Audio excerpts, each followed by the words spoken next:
and a leadership expert with the John Maxwell Leadership Team. A very successful and active member of Toastmasters International.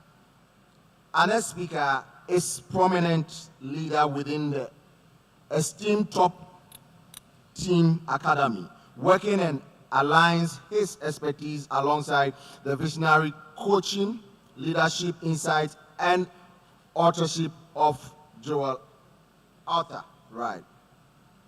A renowned life coach, author, mentor, and leadership guru. Ladies and gentlemen, presenting on the topic, Rewiring Leadership for a Hybrid, Distributed, and AI-enabled workforce. Ladies and gentlemen, if your hands are not busy, help me bring on stage my very good friend, Coach Dennis Gaddans. Please, let's bring him on stage as he takes us through this presentation. Coach, how are you doing this morning? You good? Great. Very good.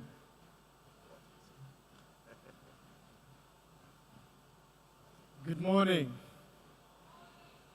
How are you doing? So before I do anything that brought me up here, allow me to give you greetings from my wife, Jenny, and our 3 wonderful children. You know, one thing I came to realize, every time, as men, especially for us men, we get so many opportunities up there to do a lot of things. And as an African man, I decided early on that wherever I will be going, I will be lifting up my wife. I will always make sure that we grow together, because this is what I do every day. I train, I speak, I coach. And every time I go home and I have some challenges, I don't just want her to pray for my challenges, but I want her to tell me, in this scenario, you're supposed to do 1, 2, 3. So we decided, every book that I'll be reading, she'll be reading. Every conference that I will be going, she will also be attending. It's certain that she's not here today, but tomorrow we are facilitating another big conference with couples, and we're going to be together, and she's busy doing the preparations on that. So I encourage my dear men, grow with your wife. Grow together, fly together, and you will enjoy, and things will be good. So having said that, I worked with this wonderful company some years ago. They started their office right here in Dar es Salaam. But some years, 2, 3 years later, they found themselves having offices in almost every border of our country, because it's a logistic company. Now imagine the way they are supposed to work after having multiple offices, and they still have to deliver what they have to. Ladies and gentlemen, this morning I'll be talking about rewiring leadership for a hybrid, distributed, and the AI-enabled workforce. And the mindset and behaviors leaders must adopt if they really want to make it in this era. So here are some of the few things we're going to cover. And straight, let's get into that. The leadership challenge. And I want you to think of your leadership style and the way it works right now. Is it productive? And how productive is your leadership style? We have so many leadership styles, but I'll quickly highlight the 4 common leadership styles. We have country club leadership style, where we so much based on relationship, but we don't give much attention to work. We have impoverished leadership style, where you don't really care for your work or the relationship with your people. And then we have the authoritarian leadership style, where we have seen so many leaders just focusing on the task. And we have the hybrid leadership style, or the teamwork leadership style, where a leader will bring together everything: the relationship with the people, the productivity, and the task at hand to make sure that the company grows. Now, imagine you are in a workplace where people are located in different places. Think of that. But again, your communication, most of the time right now, we do it online. It's virtual communication, and we no longer meet in our physical office to do our jobs. And we have AI right now. So what do we really want to talk about it? As you can see, our biggest challenge today is not even the technology, but are we adapting? Are we doing what we're supposed to do to make sure that whatever that we do align and we are ready to make the most of it today, especially in our today's workplaces where everything is new technology, new generation. Thank you to Dr. Bill, who really took us through everything that is in these 5 generations. So my biggest call today is to call for the leaders to think about why should they rewire themselves. Because the future belongs to leaders who will rewire themselves. The leader who will decide to change. Because if you cannot change at this point, you won't be able to get the productivity that you're looking for your team. And remember,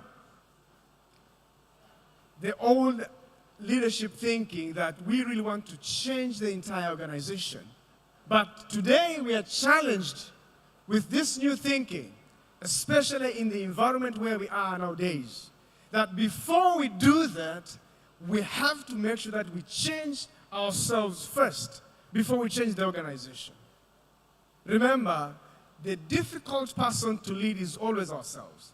So if we can decide that we are going to change ourselves and see what we need to unlearn, learn, relearn to be productive and effective, things won't work for us because the future belongs to leaders who decide to rewire themselves. It's either you decide to rewire yourself or you will perish. That's the only thing. So unless you make that difficult decisions, things won't move in your way. Now,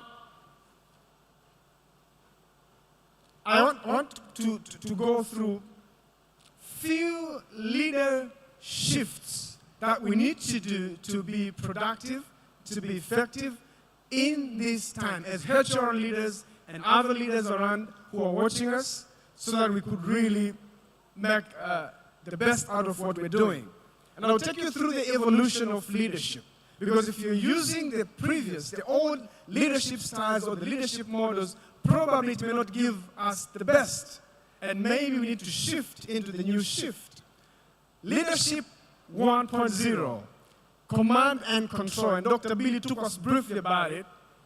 We're used to the old leadership where it's highly focusing on compliance, that people have to comply to every rule, set of rules, policies, and SOPs that are in place for them to be productive.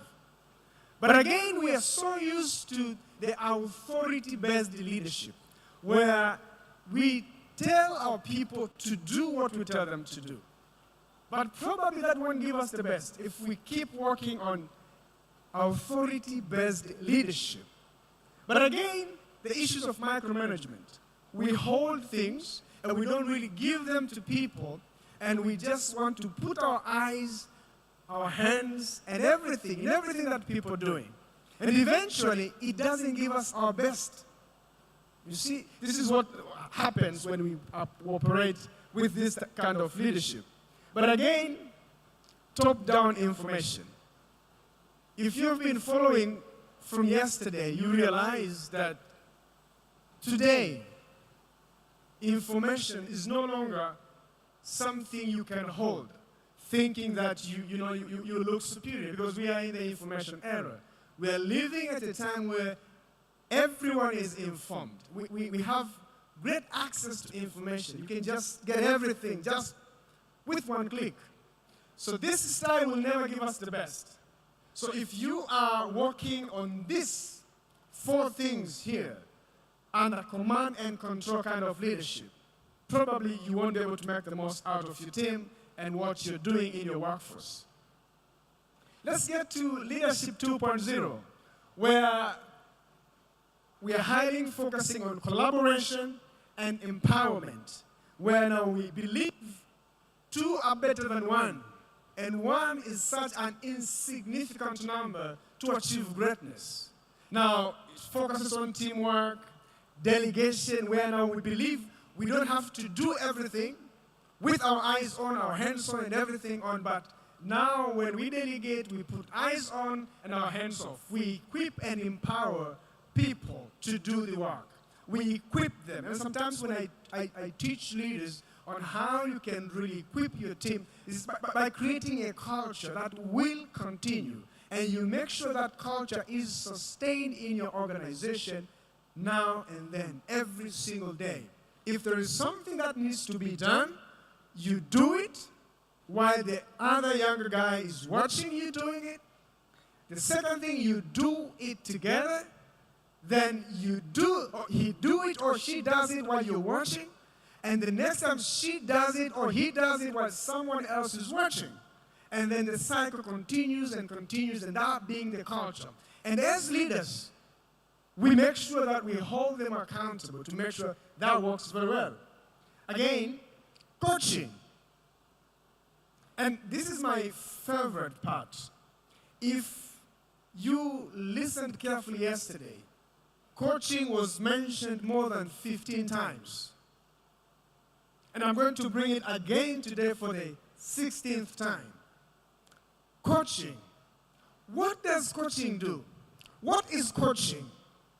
Being a certified life coach and a leadership expert with the John Maxwell team, here's one line I'll give you about coaching. Coaching is a thought-provoking conversation between a coach and a client. Now, you being a leader, you are a coach. It's a forward-thinking, thought-provoking conversation with your teammate where you help them to think the way forward. Now we have all these problems. What next? Are we going to succumb ourselves in these problems that we have at the moment? What do you think? Coaching is different from telling. Now, most of the time we are tempted to tell people what to do. But there's beauty in asking people questions, because every time you ask them those thought-provoking questions and lead them to come up with a solution, what happens is there is ownership of the answer that someone will come up with. If I tell you, go downtown tomorrow, it's different from asking you, so what do you think you need to do? And you respond, I think I'll need to go to downtown tomorrow. If I say that I own it and I will make sure it happens, that's where coaching makes the difference. So I will embrace you. I will encourage you to learn how to be a good coach, how to coach your team members, how to coach your team. Because most of the time they know how to do it. The last beauty of coaching, coaching looks at an individual with the A+ that Dr. Bill said. Looks at an individual as the solution of their own problems. We don't look at them as empty brains, but we look at them as people with everything that it takes to solve their problems. And that's why we ask them those leading questions that will help them will provoke their thinking in that problem. And then employees engagement. This is very important, making sure people are engaged. They are present. If you ask them, is anybody home? They are there. Physically, spiritually, mind, and everything. The mind, body, all that are present. They are all engaged on the task that they are doing. Now, this leadership style, or this stage of leadership, has been very effective. And it has been giving tremendous results to so many leaders who have been working on it. I've used it back in the days when I used to work with a couple of companies, and my biggest team to ever lead was a team of over 300 employees. And it made a huge difference when you work in it. Now, but that's not enough. The third leadership evolution that I want us to really talk about is the AI augmented leadership. This is where we are. And there is no doubt we need to really look at it just like we have been spoken about throughout the conference. Remember, we are now working with distributed team. I gave you the example of the company I've been working with. They had one office right here in Dar es Salaam. Being a logistic company, they now have offices in every border of this country and outside the country. Now, the teams are highly distributed. What are you going to do? Digital collaboration is very important. Now we do a lot of meetings, catch-ups virtually. And we have to be ready to do that and make the most out of it. Human-AI partnership. I don't want to put much emphasis on that because we've been really speaking about how we need to make AI our ally, not something to be scared about. How do we collaborate? I liked one of the speakers yesterday who said, AI is an extension of human brain. AI has come to increase our effectiveness on the things that we do. Now, how do we make that partnership a reality in our workplaces and maximize our productivity? But also continuous learning. If you are not learning new things, you will be outdated so fast. You will perish. So we really need to make sure that we learn. We learn, we unlearn, we relearn to make sure that we are skillful. Sometimes we need to learn things beyond our HR stuffs. Learn new things. Try new things. Read books about finance. Read books about engineering sometimes. Just learn. Why? Because that one will help you to make the most of what you're doing at the moment. But again, influence over authority. You know? Influence over authority can make a huge difference. If we can learn how to influence people, we are learning how to lead people. John Maxwell says there are 5 levels of influence, and sometimes he calls them 5 levels of leadership. And he begins with the lowest level of influence, position, where we lead people because we have that position. We have the right to send them here and there, and they go. Why? Because we have the title. We have the right to do that. But he challenges us to go to the next level of growing our influence into permission. Permission is relationship-based, where people now want to follow you. Remember, back in the position here, people have to follow what you're saying. People have to walk with you because they don't have any other choice. But with permission, the key word being relationship, now you're the type of a leader people want to walk with you. Why? Because you care for their mental health. You care for their well-being. You relate well with them. And they are willingly giving their collaboration with you. And he goes up into the 3rd level of influence. He speaks about production. Not only that you care and pet your people, but also you are caring for them in such a way you want them to be productive. And the key word here are the results. Are your team achieving the results? Are they hitting the targets in a way that you are not overlooking their well-being? It is possible. And then he takes us to the 4th level of influence, where he speaks about people development. When was the last time you intentionally sat down with one person in your team and said, I really want to grow you. I really want to make sure you become a better person. This is the influence we are talking about, where you take a deliberate action to help this person. And once you do that, you realize people are not perfect. They will make a lot of mistakes. They will make so many wrong things. But because you have decided to do that, here's what will happen. something that has been highlighted since yesterday. You will create a safe space for them to make mistakes. Why? Because sometimes people win and sometimes people learn. They learn from the mistakes they make. And how do we react to their mistakes? But if we are committed to grow them, to develop them, this is where we cement our influence with them, because at this point, people follow you because of what you have done to them. And there is nothing you can do to take them away from you. So this is the kind of influence we need to build with the Gen Zs. This is the kind of influence we need to build with the millennials in the workforce and the coming generations. Sometimes I was in this conference, and then one of the Gen Z asked, why do most of this senior generation thinks everything we say as Gen Z, we are wrong? Is it true that we are wrong all the time? Or it's them misunderstanding what we are saying? So definitely, I challenge you today.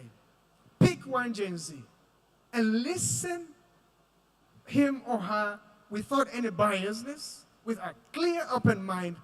You will be amazed.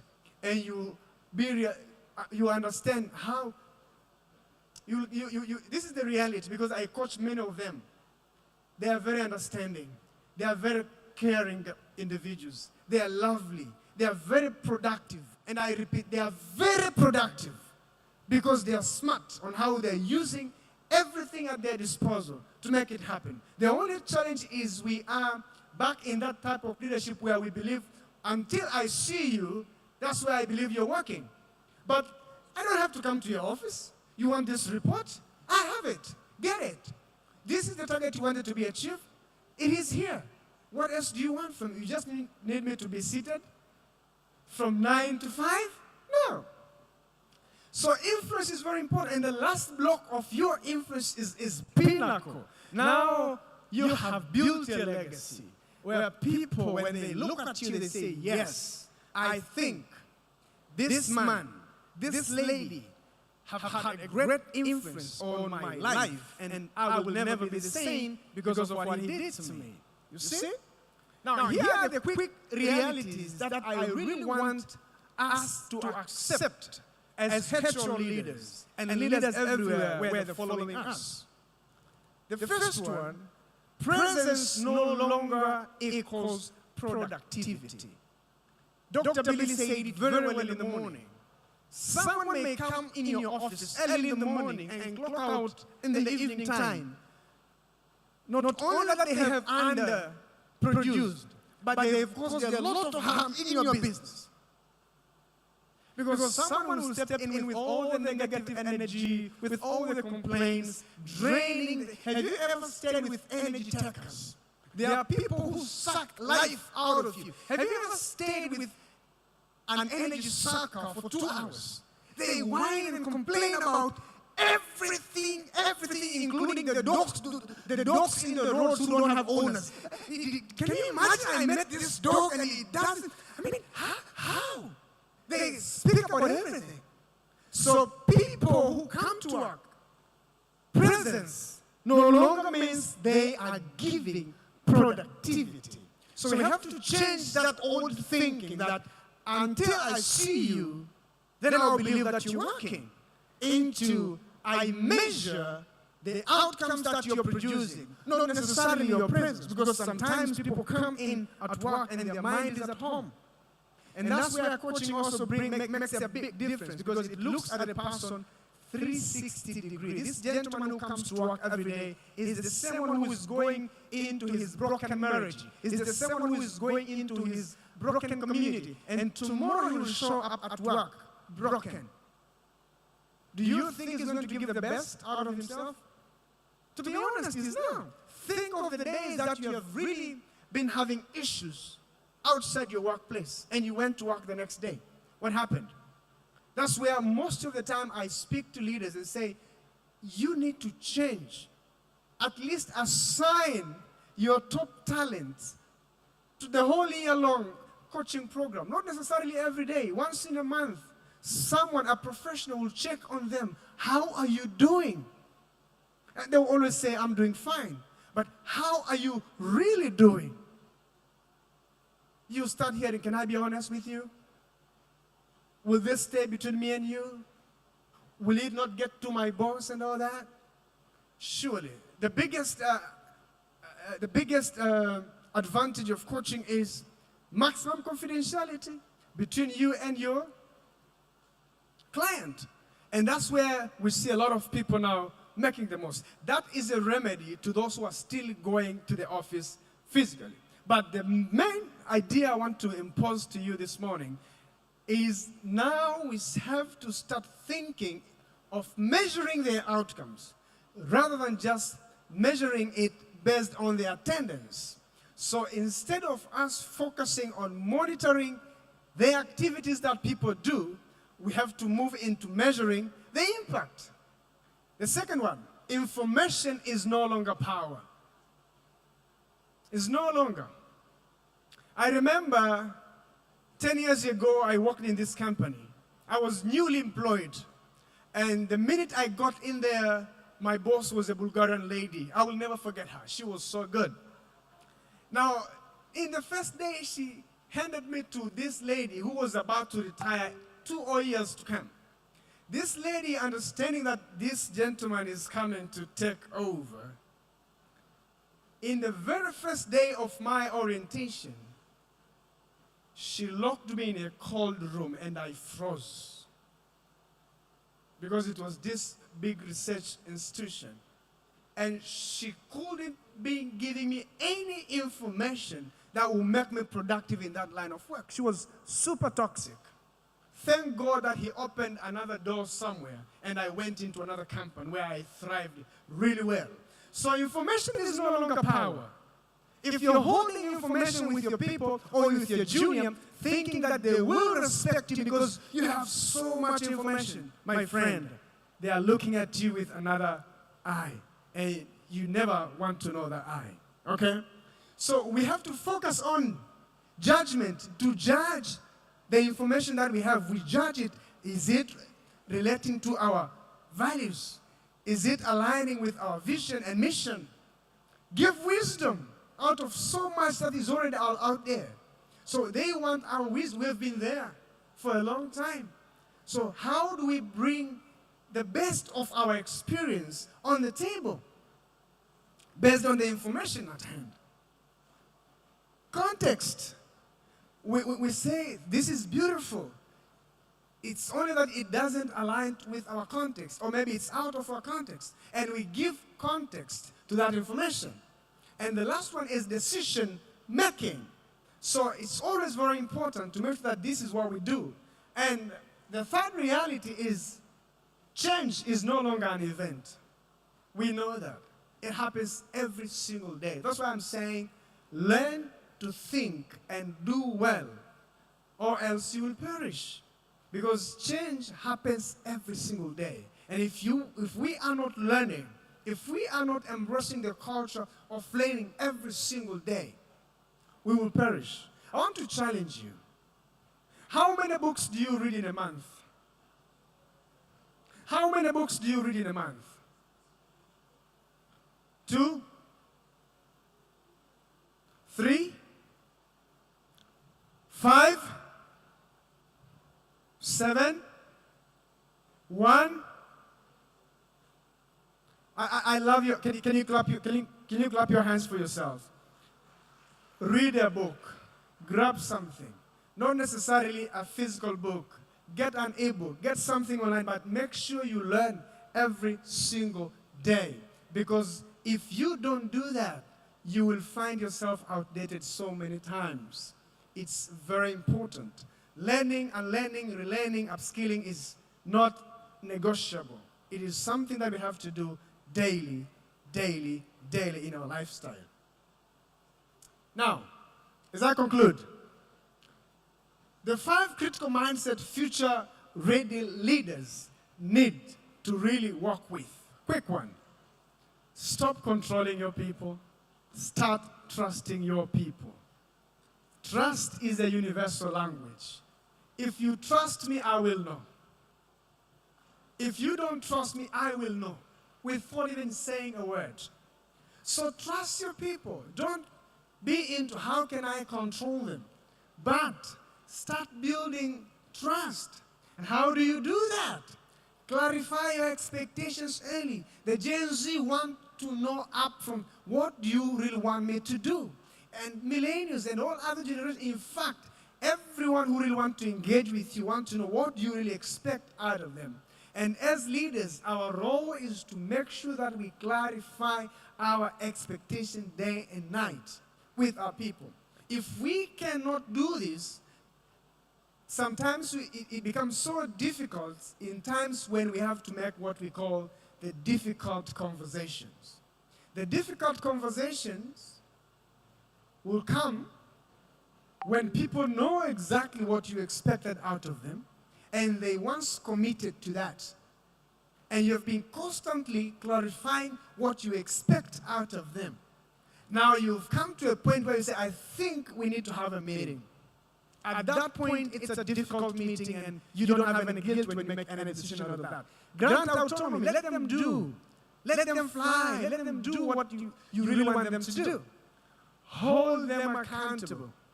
Make sure that their accountability structures are in place. And then communicate openly. Don't let your people figure out or figure you out. They are not card readers. They are not mind readers. Just be open. I think I was so disappointed with this, and I think looking forward, I want us to do 1, 2, 3, 4, 5. Be open. Trust is the operating system of any modern leader.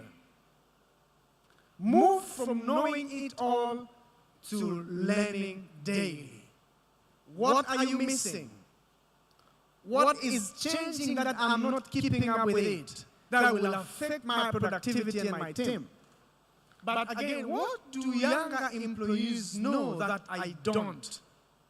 Remember Mercy. Mercy, the question that you asked yesterday was phenomenal. When you asked about the role of reverse mentorship. We are used, just like what Sarah said yesterday. I want to just put that on this one. What do younger employees know that I don't know?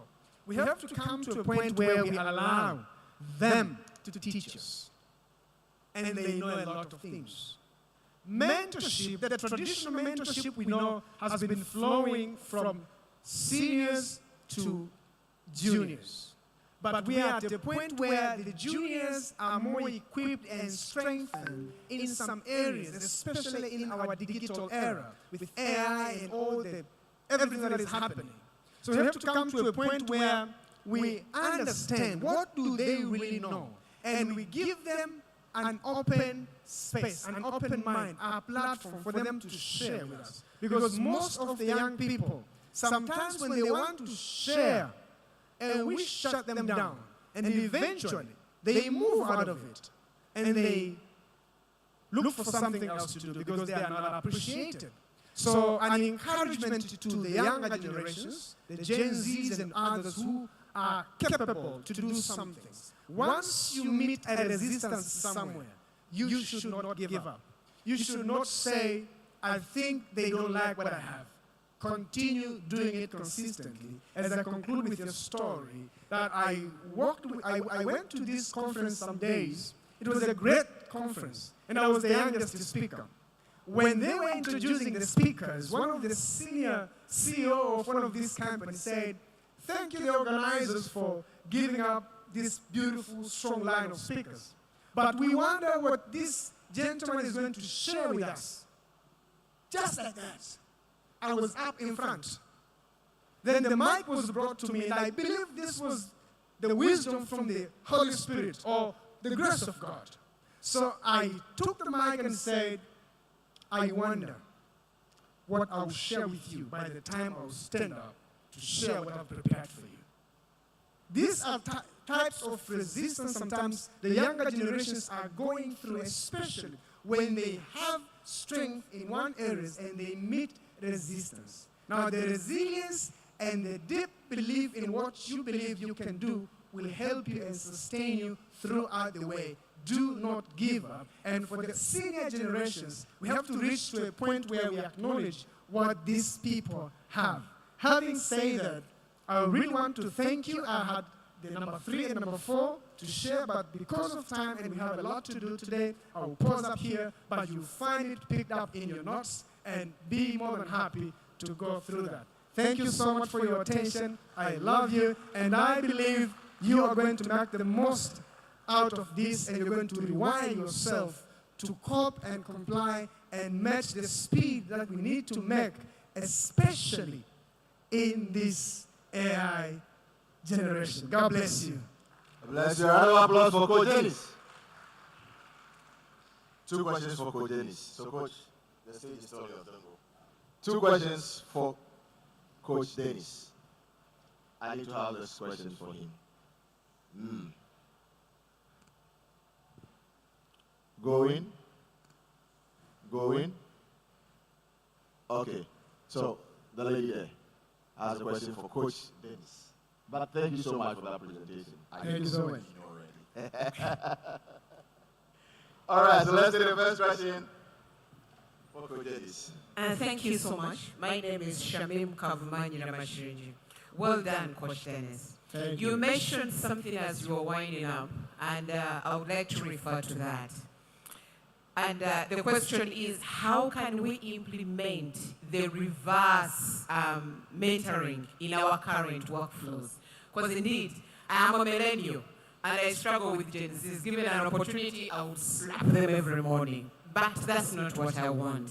So how can we implement the reverse mentoring?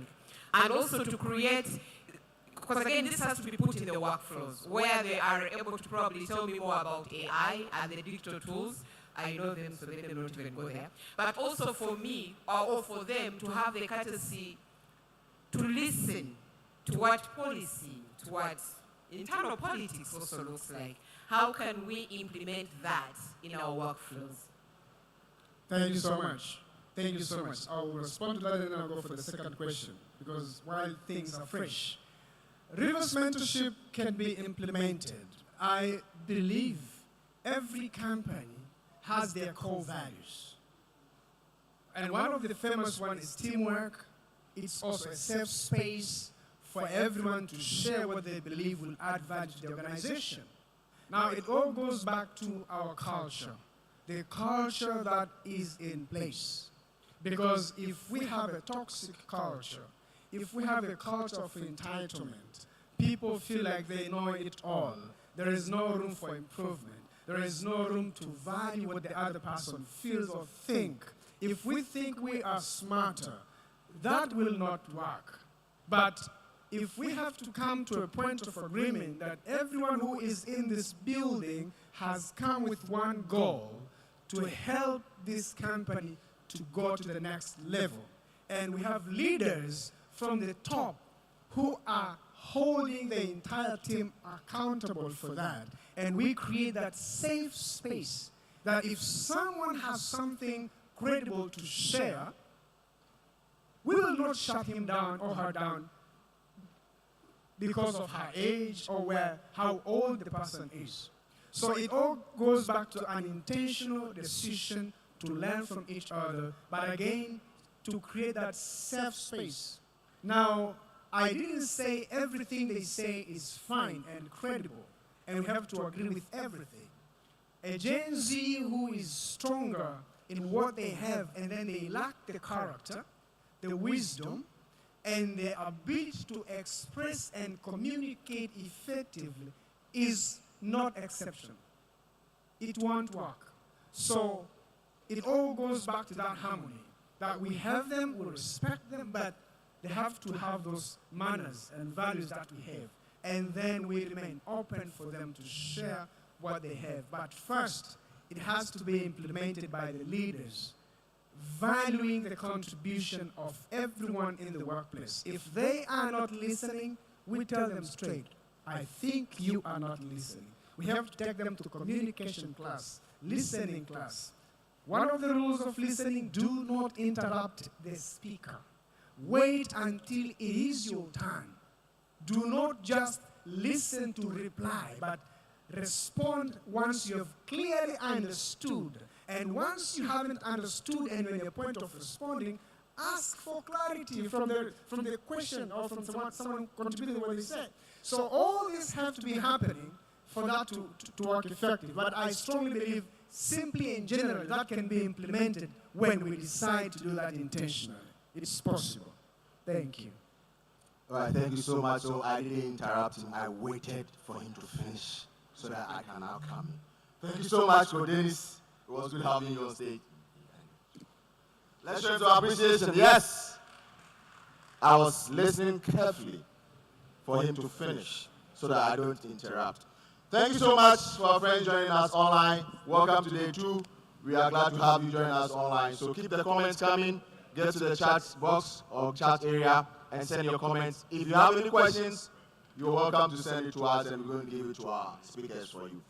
Next to speak to us is a Ugandan technology entrepreneur, ecosystem builder, a youth empowerment advocate, passionate about unlocking digital opportunities for Africa's next generation. Our next speaker is the founder and CEO of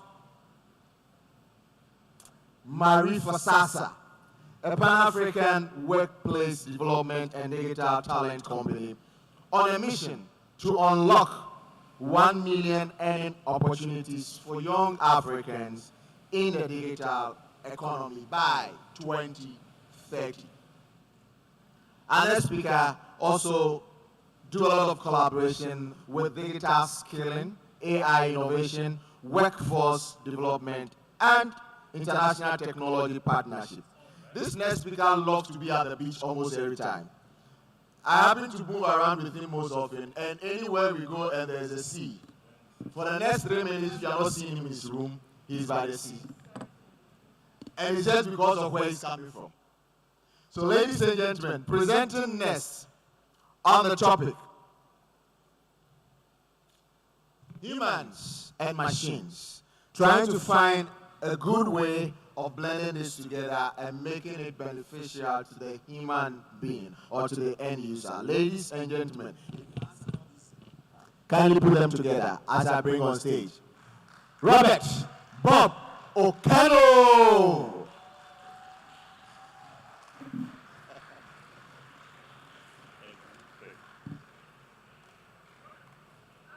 All right, keep clapping, keep clapping. Very good, very good. Thank you. I know we have been sitting for some time now, and I'm going to be generous with a bit of my time and allow us to do some bit of exercise, okay? So if you would, please just rise up to your feet and, let's get that circulation going. Let's get the blood circulating. So I'm going to ask you to just get your right hand, okay? Lift it up, okay? How many fingers do you have? I think you have about 5, if I'm not mistaken, okay? I need you to shake these fingers so fast that your neighbor can't count them, okay? Let's go, let's go, let's go. Faster. I can still count them, all right? Okay, let's switch to the other side. The left side. Faster. So your neighbor cannot count them, okay?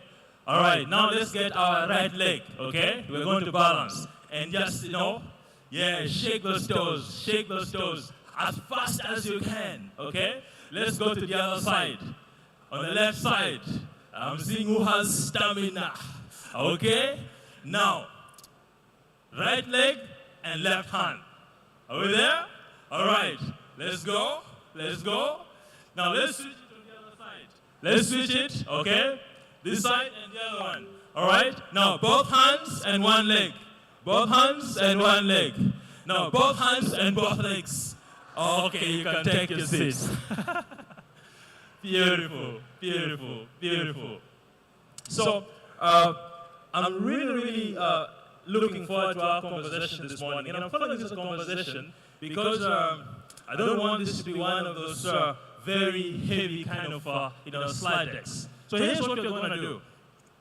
My focus today is that by the end of this presentation, you will walk away with some very practical frameworks on how we can think about the collaboration between humans and machines, okay? But to do that, I want us to just begin a bit of a backstory and understand why this is important. And Benjamin introduced me as, one of the team leads and founders of Maarifa Sasa. Maarifa Sasa comes from Swahili, actually, though my Swahili can't save my life. But it means knowledge now. And we think of ourselves as a knowledge company, really empowering people for the digital knowledge economy. That is at the heart of our work. But we are specifically really at the core of what we do, focusing on a very unique segment. That is Africa's most important resource, the young people, okay? So my goal today is seeing how do we use these machines to solve one of the biggest challenges we face as a continent in the era of machines and AI, okay? For this particular category of young people. The Gen Zs that we're talking about, they are 70% of our population. So that is going to be my focus this morning. But first, a few disclaimers. I think I have about 30 minutes now, and I have one idea that I want to put across, and I do have 25 more slides. Now, don't you get scared. One of my biggest fears in life, and I'm going to be a bit vulnerable with you here, is I fear death.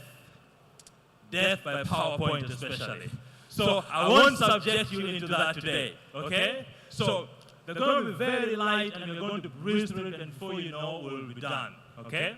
So let's get started. Africa.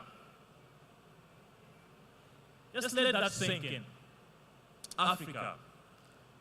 Not the rising continent, or whatever, the latest McKinsey report put, or the Forbes magazine put on their cover, Africa rising and all of that.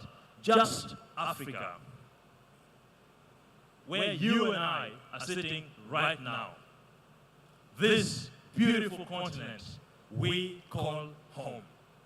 Africa.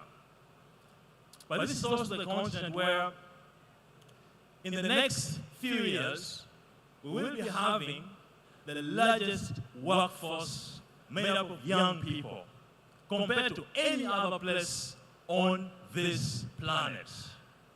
That is our Africa. And so this morning, I have one math problem that I want you to work with me to figure out how we can solve it. Simple math problem about Africa.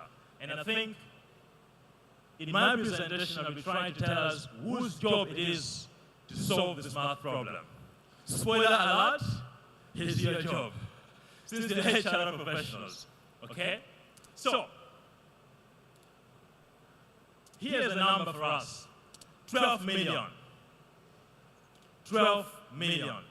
This is the number of young Africans who enter the workforce every single year. You're receiving those applications.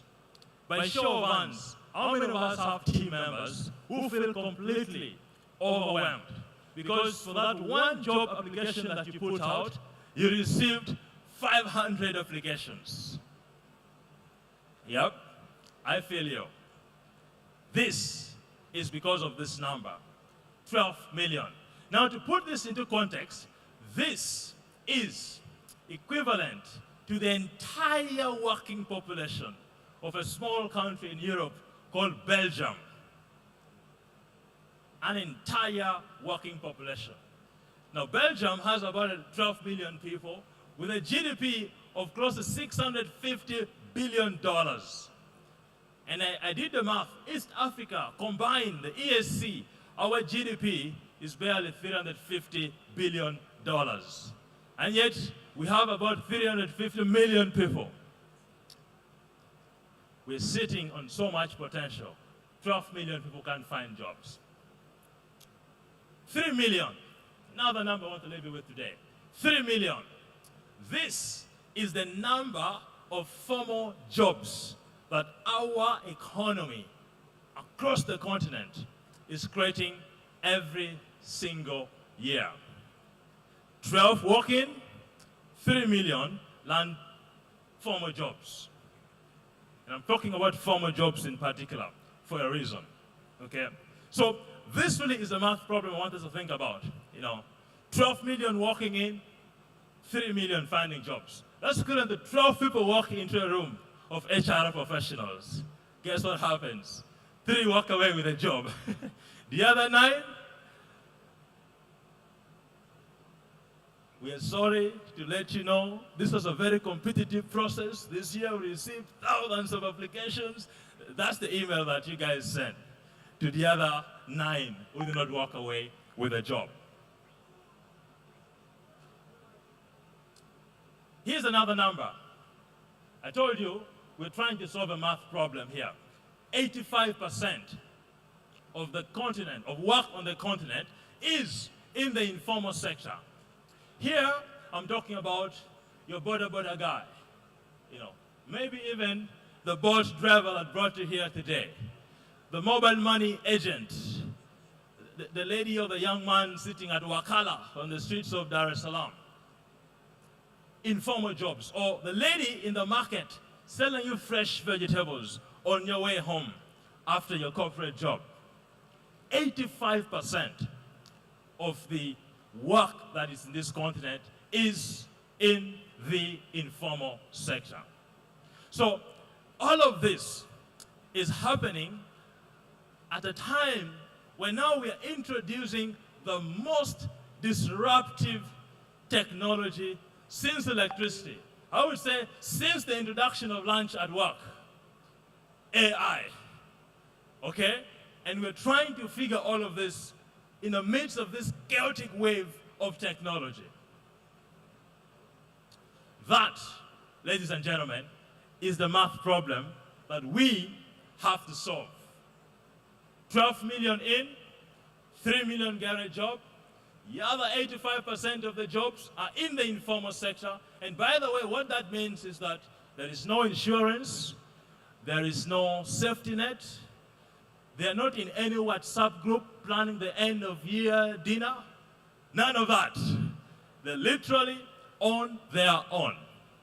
That is the challenge that we as human resource professionals have to be thinking about and being part of solving. Now, surveys have done, this is a McKinsey survey that actually shows that 86%, okay, of employers worldwide say that they are already using AI and that AI will actually reshape their business in the next 4 years. This is already happening, and I'm sure many of you here can bear witness to this, that the wave of AI is already coming in. Now, maybe as a side note, because sometimes we really don't think about the gravity of this. I come from the world of technology. I've been building AI solutions, and I think that sometimes, especially the conversations we're having in these kind of rooms, tend to be so comfortable. We are really giving you so much hope that, your job is safe and all of that. But I'll tell you that for the very first time in history, if you think about the major industrial revolutions that happened up until now, most of them affected the other 85% in the informal sector. You know, the farmer working in the garden when the tractor was introduced, right? The people who were packaging things, introduction of the assembly line. This was really focusing on the informal sector. But for the first time in history, the white-collar jobs, the guys sitting at the desk on a laptop, are now at the risk of losing their job. That is crazy. I do a lot of software engineering work, and I can tell you this. Some of the most complex things you can think about in terms of tasks and work is in the engineering space. And guess what? That is where AI has started. Today, AI can do a lot of complex things that engineers should spend months doing in just a matter of hours or even minutes. Now, if a very intellectually charged and function as a software engineering is already being disrupted, think about your role. If you're relying on technology, you're definitely at risk. But 86% of us are already using this. So AI really isn't just arriving. It's already here. It has joined the party already, okay? So we have to think about how do we live with this new entrant to the party. That's what we're all here trying to figure out. But here's the thing. studies actually show that whereas 60% of workers, the people that you employ, are actually already using AI at work. And I know every organization has an AI strategy. Some of them have even written it down, okay? Some of you have it, you don't have it, but the fact of the matter is that your employees, the people at your workplaces, are already using AI. But here is the sad part of all of this. Only 14% of leaders surveyed, by Deloitte actually know how to design their work using AI. So, your people are already using it. Most of us are just figuring out how do we actually leverage this tool to redesign our work. This simply means one thing. We're already behind, and we're trying to play a catch-up job. And this is a messy situation. We have let the genie out of the bag perhaps too soon. Or maybe we're just too slow to cope up with it. And this is what, again, you and I in this room have to figure out. How do we catch up with the 60% of our employees who are already using these tools? There are no clear policies and guardrails, or some tend to be so protective. I've been to organizations where you just type AI in the browser and you won't be able to use it because they're protecting their data, they're protecting their information. So some of these guardrails are necessary, but how do we ensure that they do not derail our efforts of ensuring that we're remaining competitive and redesigning with AI and a lot of these tools? So clearly we can see that the bottleneck is not technology. In fact, I can confidently tell you today that the technology part has been solved. So we're not dealing with technology issues anywhere. This is no longer a technology problem. So what is the problem then? You are the problem. Or we are the problem. Because we are the ones designing these workplace policies. We are the ones designing what these roles should look like. But we're not incorporating these tools to be able to do that. And this, again, is where the challenge now lies for us to see what are we going to do about this. Okay, so I want to give us just 3 verbs, okay? 3 action words. Not nouns, not pronouns. Here we mean business. The first, because every task, this is what's going to happen. They can either be automated because of technology, and we're going to take a look at this, right? A lot of work can be automated. And anything, and I'm going to give us a simple framework to really help us decide what can be automated and what cannot in just a moment, okay? But most of the tasks, now let's first actually dismantle what a job is. When I say a job, what is a job? A job is simply a bundle of tasks, okay? Now, in this age of AI, that has never been more important. Because when you take a job and see what tasks does one perform under this job, those tasks will fall under these 3 action verbs that I'm giving you. There are tasks that can be automated and need to be automated. The second verb here is augment. Technology can augment your work. So a lot of tasks can be augmented by machines. The first category will be automated. The second category is augmented. And it's in this augmentation layer where the human-machine collaboration truly thrives. This is a spot you want to be in. And the last word is reserve. The good news for most of us is that a lot of the tasks can still need to be reserved for human beings, where accountability has to be taken. Some ethical decisions have to be made. These are tasks that are, by nature, human tasks and shouldn't be delegated to machines or to AI. So, if I ask you right now and think about the job you do from Monday to Friday, when you sit at your desks, how many of those things can be automated? How many of those things can be augmented by technology to improve efficiency and, most importantly, increase return on investment?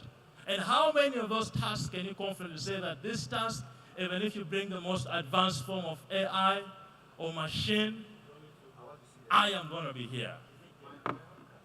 this is a point for reflection for us. So this is the mirror with which you need to be looking at your role or any role that you're designing or hiring for that matter. So this is really, I would say, what I want to leave us with in terms of understanding how to place those tasks in which quadrant do they belong to. So first, we have this, so here basically think of this, on this horizontal axis, we have whether a role is, routine. On this side, we have routine. On this side, we have the non-routine tasks, okay? So again, think of the work that you do. What is routine and what is non-routine? And then, on the vertical axis, at the bottom here, we have the physical work, okay? Things that you have to do in person involves physical, manual kind of work, dexterity, you have to use hands and all of that. And then up here is cognitive, work that you just sit and use your brain and think. That is if you're not thinking right now. And I hope you're thinking right now and not thinking, okay? So, on this side, when the task is routine and requires cognitive function, this is what we call the routine cognitive work. Think of a bank teller, right? They're still using their brain. They have to use a machine, enter information about the clients and all of that, and make certain decisions on the go. So it's very routine. Just say next, next, and you're doing the same work almost the whole day, But you're thinking as well and making certain decisions and making escalations and all of that. That is a very kind of routine work, and it's also a bit cognitive. So it falls right here. Now here is where the pressure, this is what I call the AI pressure, is going to be hitting this area very seriously. And if you're sitting in this place, if you have employees who are in this particular area, we need to be thinking very critically about the future of their work. That is where the AI pressure is. Below, routine and physical. So this is routine physical work. Think of the factory worker whose job is just to do packaging and all of that, the part of a process. Doing inspection, making sure the product has no defect, to package it and to move, This is what we call routine but physical work, okay? Here is where we see the robot pressure, okay? Now, there are two kinds of machines in this, for the sake of this presentation. There's the invisible machine, the ChatGPT, the Gemini, the AI tools that you're using. But then there is also the physical machine, a robot, A lot of manufacturing today is being automated and using robots. That's the physical machine. So when you talk of machine, in many cases, we're just thinking about the physical machine, the robots. But the AI you're using is a machine as well, okay? We go on this other side. This is where we see at the top, let me begin actually with the bottom right quadrant right here. Physical work, but we have the non-routine. So non-routine physical. Think of your Wakala agent or the mobile money agent, right? Or your border rider, right? Or the Uber or the Bolt, driver. This is where we see that the machines are still figuring it out. It's the hardest to replace, actually. I always joke with my friends in tech and say, guys, I think, since AI is writing all the code, we might need to go and start buying farms and becoming farmers and doing some, non-routine physical work every morning because AI is writing a lot of incredible code out there. And that might be the case for some of us here as well, But the non-routine physical work is the safest as we speak right now. And then, on the top right quadrant, for those of you who do a lot of these things in the consulting work, you know that the top upper right quadrant is always the sweet spot, right? So as you can see here, in the sweet spot, we have cognitive work that is non-routine, okay? And this is where augmentation thrives. In other words, this is where the human-machine collaboration really lives, okay? Non-routine, cognitive, think of an analyst that is being every new task is a new set of data, they're working for a new client, and they have to come with new sets of decisions. Think of a teacher, for example. They're dealing with all kinds of human beings. And the best example here is a nursery school teacher. You're a kindergarten teacher, That job is so complex that many of us parents just take our kids there because we don't even want to think about it, right? That work is still very, very, ripe for this human-machine collaboration to happen. So this really is what all of us should be thinking about for all the roles in your organization right now. Where in this quadrant do they fall? And as you can see, based on where they fall, you know exactly what needs to be done right on Monday. Today is Friday, so as soon as you get back to your desk on Monday, I need you to go and really think about this. Now, why is this important? Okay? And this is where you should wake up, because I'm going to talk about numbers, money. Okay? Research shows, this is actually, a Deloitte report, shows that companies that design human-machine work, those who have gone this process to map out where do the roles in our organizations fall, and then are able to effectively deploy these machines and AI at 2 times. They receive 2 times return on investment than companies that don't. That's one, okay? So let's say you invested 500K in your AI deployment and all of these machines because, they're saying that's how to remain competitive, okay? You're going to get that 500K times 2, so you'll get $1 million as a return on investment. But also, on the other hand, in terms of financial performance, okay, 2.5 times better performance. The profit and loss statement looks way sexier than companies that are not. So there is actual evidence in terms of financial case. And I'm not just saying good news. This is the kind of stuff that your CFO will say, please, let's have a chat. The kind of metrics that make your CFO take your phone call. That's what we're talking about here, okay? So you can see that if you are not doing this already, then you're missing out. And your competitors are definitely leaving you in the dust.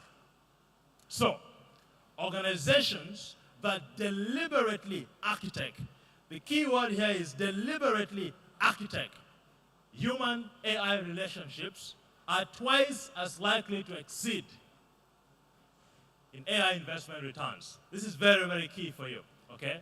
So if you need to get any reason to convince your CFO to invest in these sort of things, this is a slide that gives you the case to make with your CFOs and the people who make the financial decisions.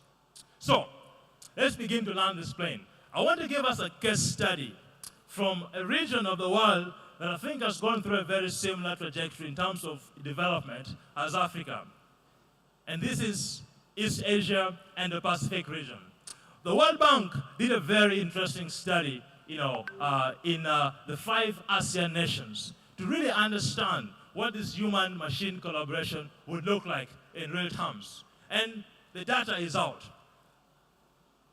2 million skilled jobs were created as a result of deployment of AI and machine-related, work in these countries. 2 million jobs, formal jobs. On the other hand, we saw that 1.4 million low-skilled work was displaced. Okay? And I think at this point you should be able to know exactly at what point in the quadrant those jobs actually do fall.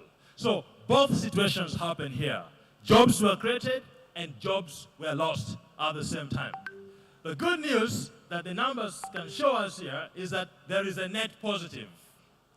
That there are more jobs created than jobs that were displaced, okay? But all of this is happening even right now at the same time. So what lessons can Africa learn from this East Asia and the Pacific region data? Displacement in an informal economy does not look like displacement anywhere else. The only good news we have right now as Africa is that most of our work, remember the 85%? The 85% are very safe, for now anyway. Okay? It's a temporary safety situation, okay? But we need a long-lasting intervention. So, in Europe, for example, in many developed economies, it is 30%, okay? Because most of the works are in the formal sector. So the displacement is actually much higher by AI and a lot of these machines, So we kind of have a situation where being a little bit behind is working in our favor, because a lot of the jobs are in the informal sector, and most of that work, are the ones that are hardest to replace by machines. And so there's a bit of safety in that situation. But we have to find a solution, because that situation is going to change very soon. So, 3 more verbs, actions that we need to take after all of this. The first is to redesign. I mentioned to you earlier that when you think about a job, you have to think about the bundle of tasks that make up that job. So, redesigning work means looking at each of the tasks under the different roles that you hire for in your organization, and then picking that quadrant and saying, where does this fall? Where does this fall? Where does this fall? Where does this fall? That is the work that you need to start doing on Monday when you go back. I'll give you the weekend to enjoy Tanzania and maybe go to Zanzibar. But on Monday, we have to go and redesign the work and the roles that we have. The second thing is to reskill. Now, all over yesterday and today, we have been talking about reskilling, reskilling, reskilling. So this is a no-brainer. We all agree and we understand why it's important. The third thing that you want to do on Monday is now creating the governance structure in place. The policies that actually align with the reality and the situation on ground, okay? So, let me sum this up in 5 moves that you need to start on Monday. First is by redesigning the work around the task. Forget about those vague job descriptions. We need to start looking at jobs from a task level, because that is what AI is doing. That's what the machines are doing, and they're doing it very well. Secondly, we have to audit work, not just job titles. Think about the outcome that the performing of a given task leads to, and see if it's best done by a human or a machine, or by a collaboration between the two. Okay? And third, I already talked about reskilling, but the reskilling has to be at the front line. In many cases, when you talk about technology, we take it to the IT department. We hire a data scientist. This today concerns every single one in your organization. Like I mentioned, 60% of your employees are already using AI. The question is, are they using it the right way?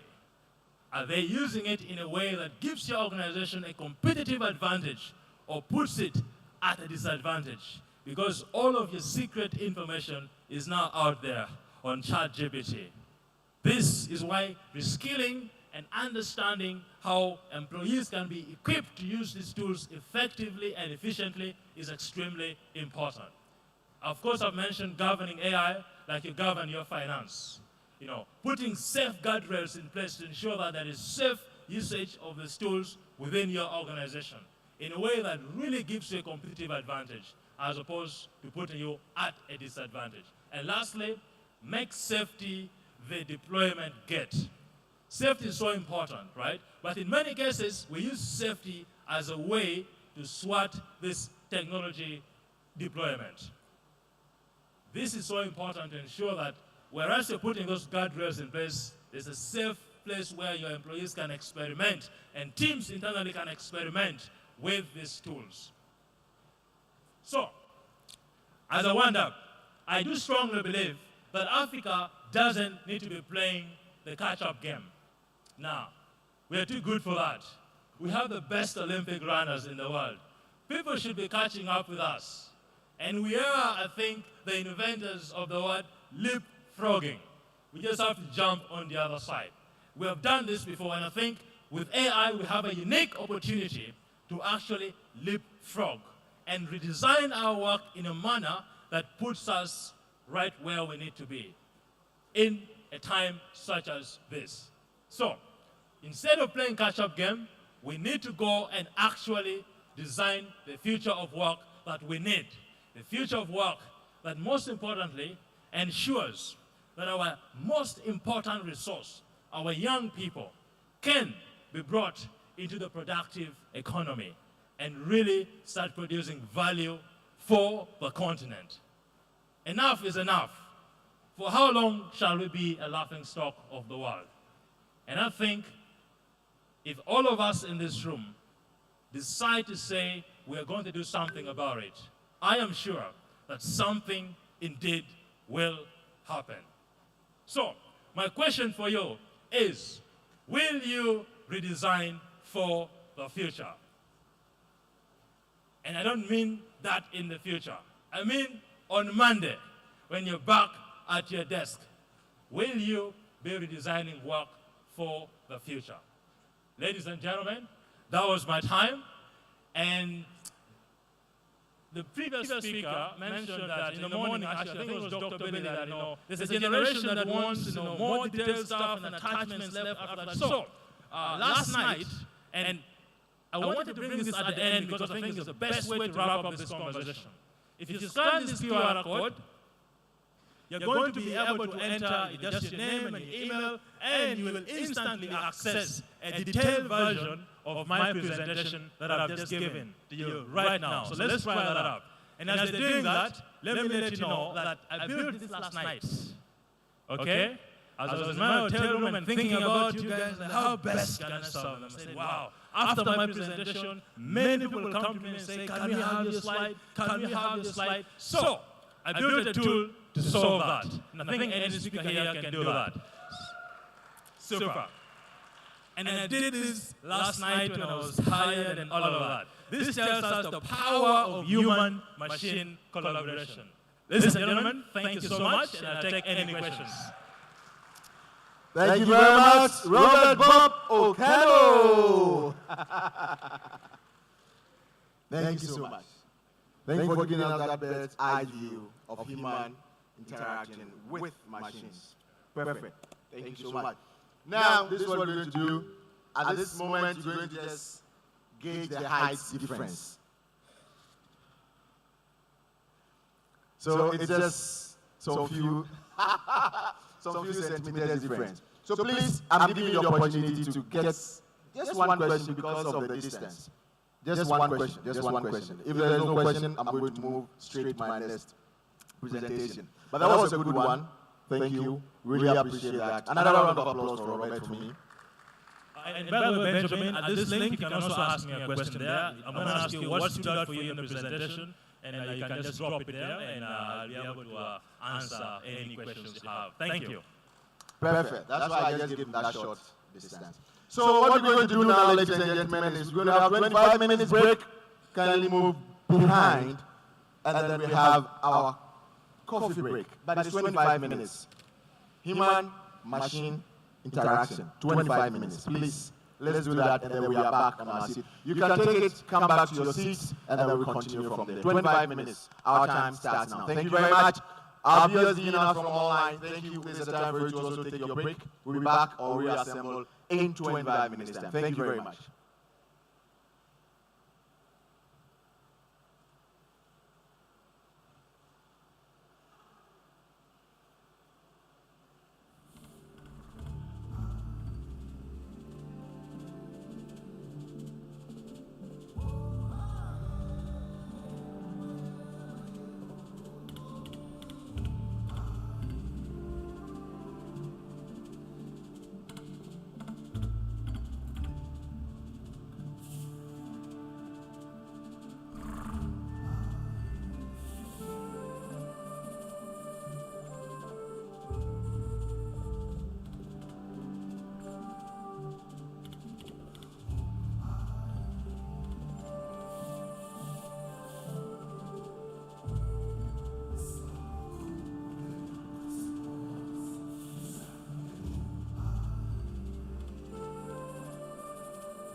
right, thank you very much.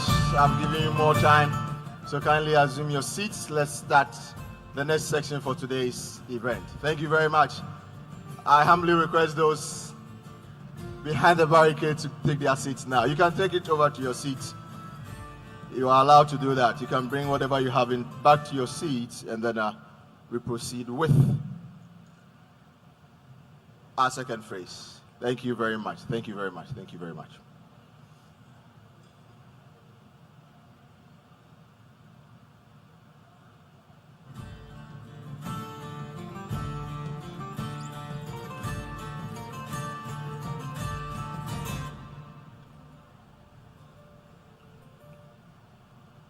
Okay, 3 minutes more, 3 minutes more, 3 minutes more.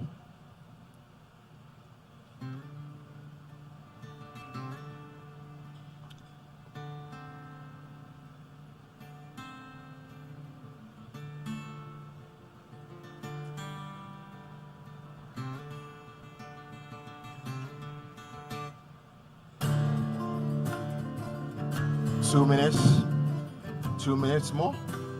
So we are just on the countdown. 2 minutes more.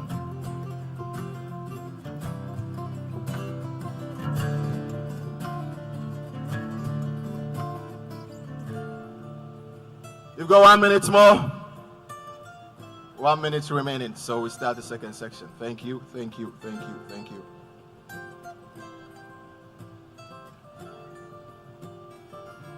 $30 more.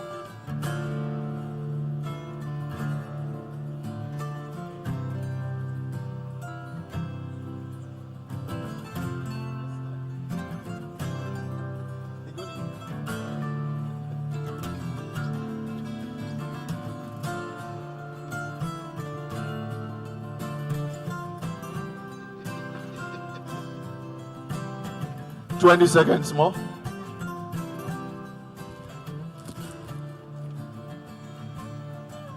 $15 seconds.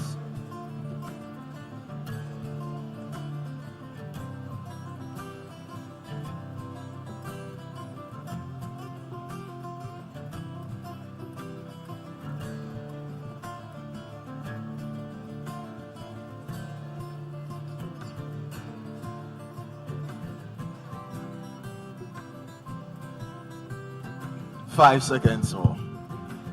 5, 4, 3, 2, 1. Okay, thank you very much. We're starting our next session. Ladies and gentlemen, coming on stage for our next presentation, it's somebody you want to listen to and you don't want to move out of your seat or change your position, because coming all the way from West Africa, the Lion of Lagos is in the house to just tear apart the stage for us. So ladies and gentlemen, kindly take your seats. Let's get rolling for our next section. Our next speaker is a globally recognized leadership consultant, peak performance coach, business strategist, and a member of the Forbes Coach Council. Our next speaker is also a Guinness World Record holder. Our next speaker is a trained and advised leaders across government, corporate, and entrepreneurial sectors, speaking in more than 10 countries and imparting thousands of professionals across Africa and beyond. Our next speaker's clients span industries including banking, aviation, telecommunication, insurance, media, and energy. Our next speaker that is going to mount the stage is a certified management consultant and a dynamic keynote speaker. Our speaker is known for helping leaders and organizations unlock exceptional performance, build emotional intelligence, and thrive in rapidly changing world. Ladies and gentlemen, on the second day of the third edition of the World HR Summit and Expo 2026, please I know by now you have finished making good use of your hands. But if your hands are not busy, help me put them together as I bring together my own friend, my senior brother, my one and only, coming from just a country close to mine. No other person. Let's put our hands together as I make welcome Dr. Shogu from Nigeria.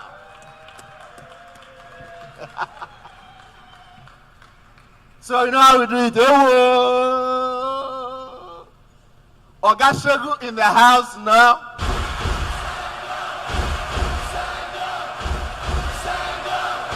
Not now, not now, not now, not now. Miriam, not now. That's not for now. Thank you. Hey. All right. Good morning, everyone. So you people will not behave as if I'm owing you money. Good morning, everyone. My session has not yet started because there are people still doing second service. There's a second service at the back. Yeah, I want a full house and I want attention.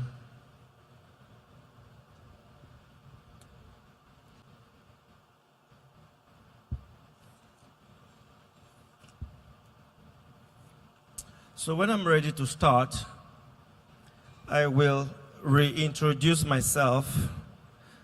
You will give me a proper high energy welcome. Then we pick it up from that. Lagos is very far to Dar.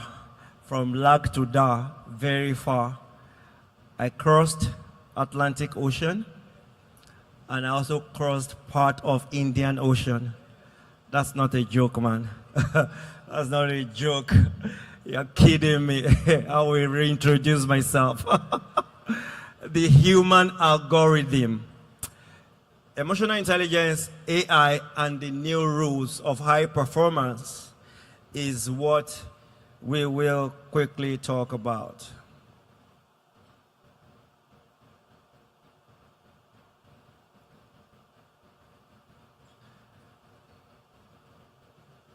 So, yeah, seems like I have some men in suit, 2 men in suit at the back. Yeah. Yes, I'm waiting for you. Only the ushers are exempted. Because imagine inviting me here and I'm eating while speaking to you. You say that speaker is not respectful. He was eating and talking to us. Who does he think he is? Me, Chief HR. All right. Give me bass, please. Just give me bass again. So we're doing it again now. I will reintroduce myself. We need this energy, this reintroduction for our short video clip. So when I reintroduce myself, you scream, you shout. Even if you want to die, die. Ladies and gentlemen, ladies and gentlemen, our next speaker is Dr. Shogu, all the way from Lagos State. Come on, put your hands together for him. Make some noise. Okay. Thank you. Thank you. Look at your neighbor and say, neighbor, did you enjoy the meal? All right. What's the response? Look at your neighbor and say, neighbor, you look take away. Don't take anybody home. All right, I'm going to start my session with a little challenge. I want you to bring out your phone. Bring out your phone, everyone. Please, kindly bring out your phone. Bring out your phone. Thank you. If you're thinking I'm going to ask for a selfie, no, I'm not asking for a selfie. Bring out your phone and go to your favorite AI platform. It could be ChatGPT, it could be Claude, it could be Meta AI, it could be whatever it is for you. I want you to go to that your platform. And when you get there, I want you to type this on your platform. I want you to type, how do I comfort an employee whose spouse died yesterday? Let's start. How do I comfort an employee whose spouse died yesterday?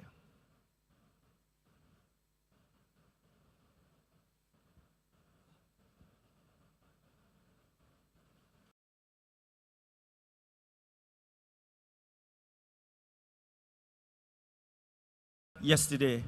I'm sure a lot of you got some good, wonderful, brilliant, intelligent answers. Am I correct? If you got some good answers, come on, let me see your hands in the air. Please stay with me.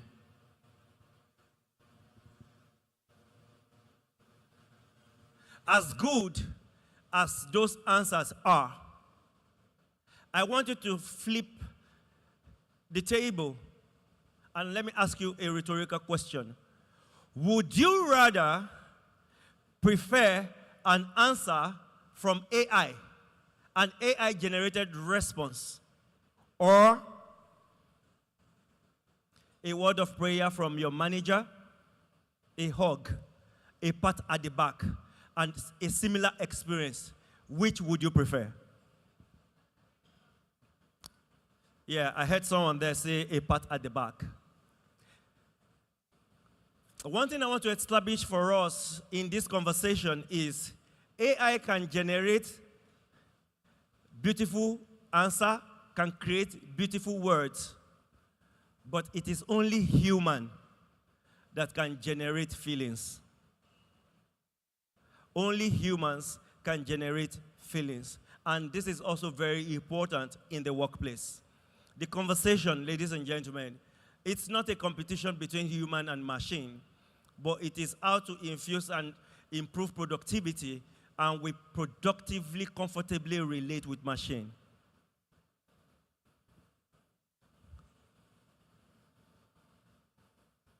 So, our conversation is the human algorithm, emotional intelligence, AI, and the new rules of high performance.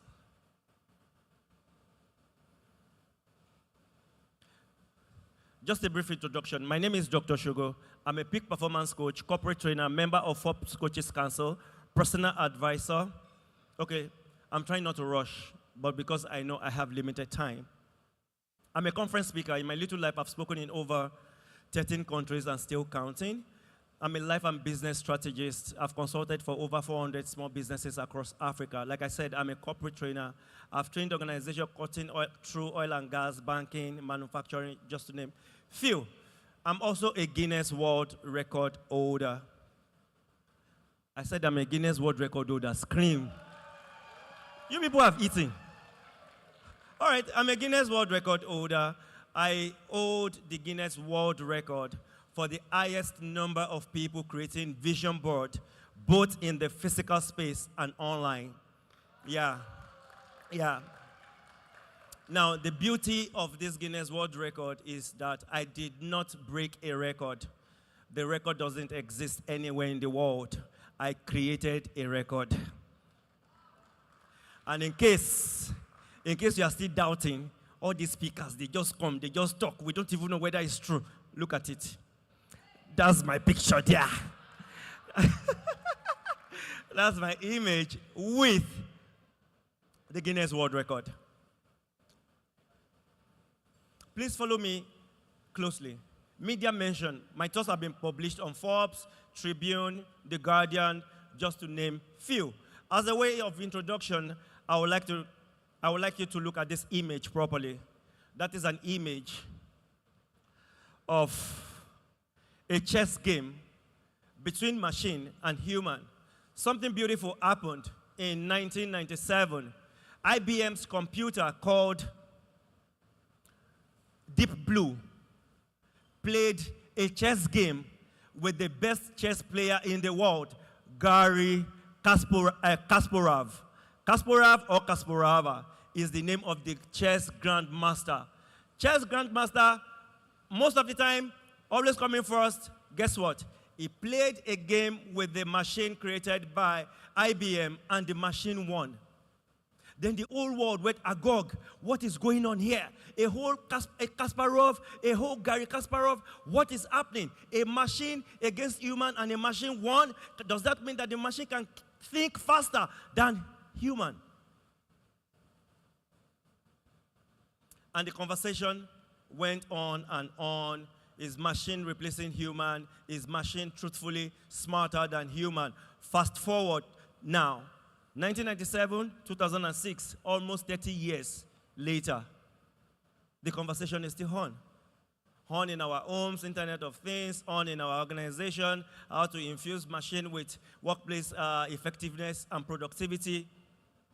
But you know one thing I realized? The best of the job, as HR professionals, you will agree with me, there are several statistics that says for you to succeed in the workplace, you don't need a lot of technical competence. As a matter of fact, there's a particular statistic that says to succeed in the workplace, you need 15% technical competences, and the remaining 85% is emotional intelligence. When you still look at the workplace, the most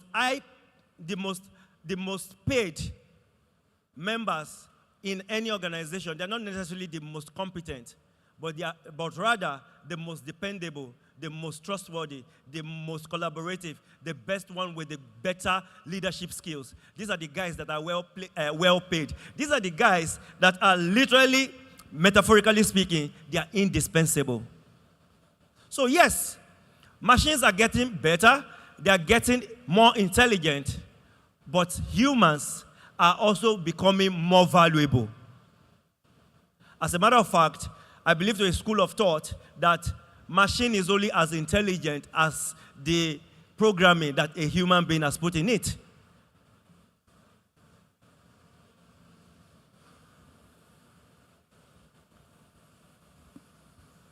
Follow me closely. I'm going to ask another question. How many of us have used AI this week? This week. All right, thank you. Good. How many of us have used AI today? Today. All right. Thank you very much. I love that good response. So, AI is not the future. AI is the present. Think about it. AI is not the future. AI is the present. Let's talk about workplace revolution.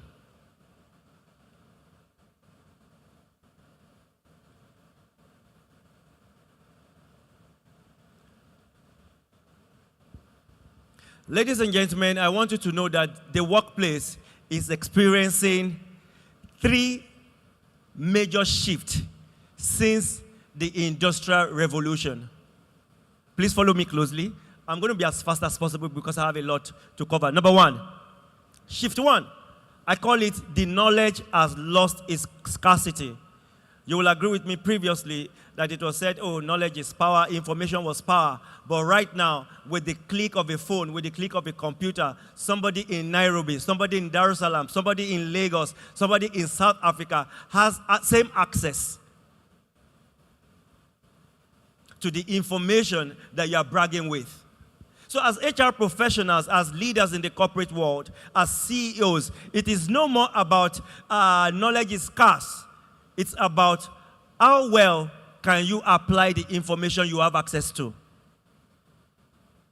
Because think about it. You see a manager, same AI tool, same information, different teams, but one team is delivering, the other team is not delivering. What is the difference? Application.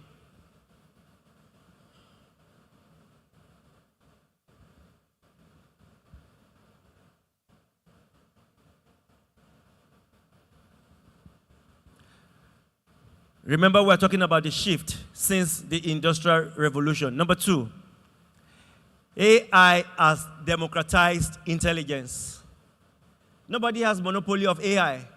Everybody has access to it. As a matter of fact, according to studies from organizations such as McKinsey & Company and PwC, it says generative AI is expected to impact a significant portion of workplace activities, automating it or augmenting many knowledge tasks. So this is the irony, ladies and gentlemen, when I was reflecting. As AI is making intelligence cheaper and more accessible, the more emotional intelligence becomes valuable in the workplace. Let's look at shift 3. Technical skills expire faster. A software skill that you learned today might only be relevant sometimes 6 months, sometimes 1 month, and before you know it, it's obsolete. But when we talk about trust, when we talk about empathy, when we talk about trust, empathy, leadership, do they expire? Please, can I get a chorus answer, please? Do they expire? They don't. So this very important conversation is balancing the place of emotional intelligence in application of AI and IQ. Let's quickly look at why smart people fail. When you talk about AI is all about smartness. But sometimes at organizational level, at individual level, you might be smart and you are still failing. We've heard a lot of times machines like phones, like cars, like electric cars specifically, being recalled back simply because of error. Recalling back 10,000 copies, that recalling back 20,000 simply because there's a failure in the technology. So let's look at why smart people fail.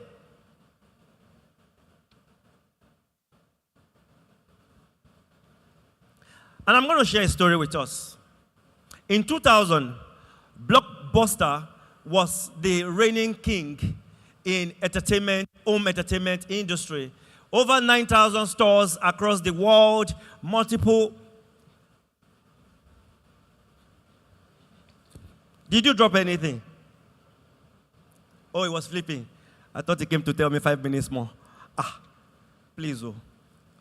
All right, so I was telling you the story of Blockbuster and Netflix. Blockbuster was the reigning king. Netflix was just upcoming. And guess what? Do you know what it means for someone to approach you? Please buy me. Please buy me. But because Blockbuster was so successful in America and across the Western world, Blockbuster, no, we are doing well, our model works, there's no need to purchase you. Netflix went back to the drawing table. They worked on their model. They saw that the demand of consumers was changing. People wanted access. People wanted convenience. People wanted speed. Netflix created that. And guess what? The turnover of Netflix quadrupled, tripled, doubled to the extent that Blockbuster was literally knocked out of the market. Right now, as I speak, Netflix is worth over $300 million with multiple staff across the world. What did they see?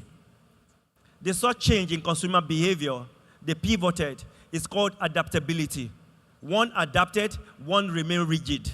As human beings, as organization, when you're leading your people, you need to know that in neuro-linguistic programming, there is one of the presuppositions of neuro-linguistic programming. It says one way is not the only way.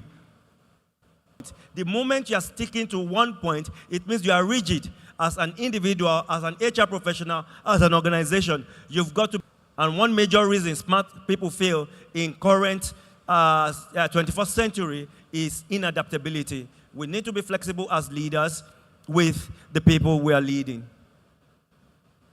So let's talk about the performance equation. This is crux of my matter. Let's look at it together. I believe this is one of the most important equations of success in the future of work. Please stay with me. For decades, we depended on the traditional formula, which we all know. IQ is equals to success, which means go to school, study hard, have good grades, you'll get good job. Work hard at your job, take professional courses, you will get promoted in the workplace.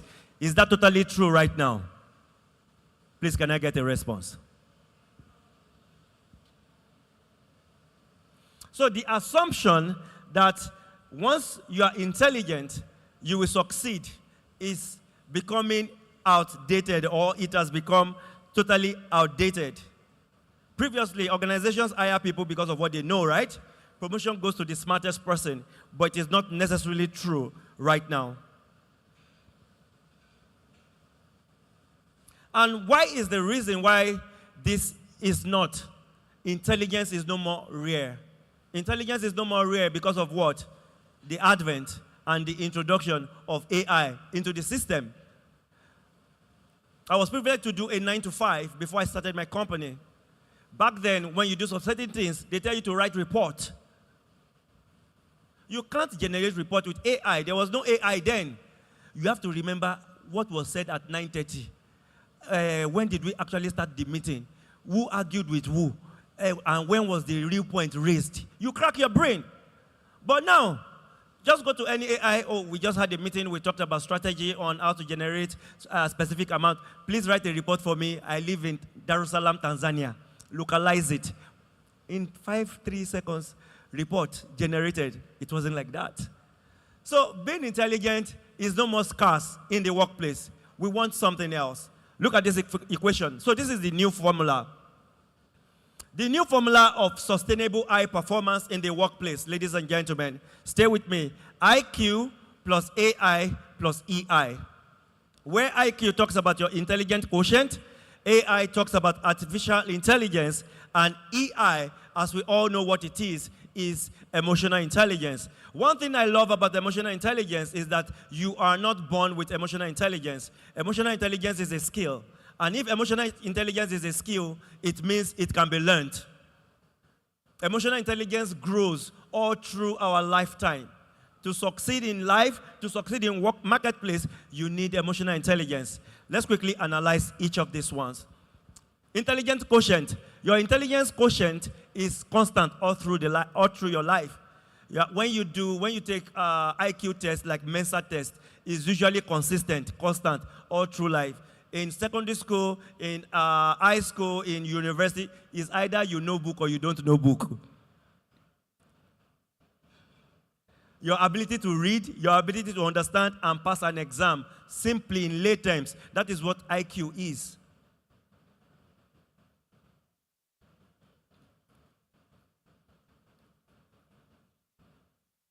So IQ talks about your ability to think, your ability to analyze, and your ability to solve problems.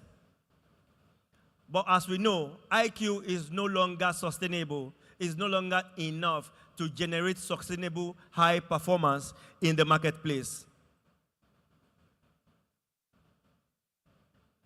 IQ has a new colleague in the workplace, and that colleague never sleeps. That colleague never drinks water. That colleague never gets tired. That colleague is called AI.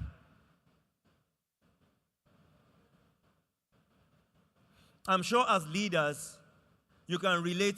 If you have a team of 10 people, probably you give them a task. Probably it has to do with writing.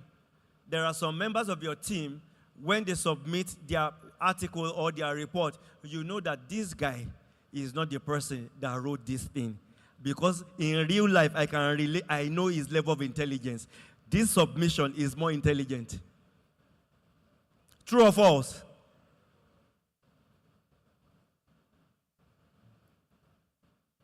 So the new colleague for intelligent quotient in the workforce, in the workplace, is AI. So let's look at AI. AI is an amplifier of whatever it is you know. Because, look at the illustration I gave. Somebody submits a brilliant report, a brilliant statistics, a brilliant proposal, and you bring them to real life. Defend it. Represent what you have written. Most times there's a disparity. True or false? So AI is a great amplifier. It can increase productivity. It can accelerate learning. It can generate insight. When we look at AI in a lot of ways, AI is a force multiplier in the marketplace. in the workplace. And multiplier that I mean, multiplier of human capacity is what I refer to. So let's quickly look at this. Imagine two managers. Same level of intelligence, one uses AI effectively and the other does not. Who will likely produce better results? Of course, the one that leverages AI. But there's still a problem, ladies and gentlemen. Having intelligence, having technology is not enough. It does not automatically create performance.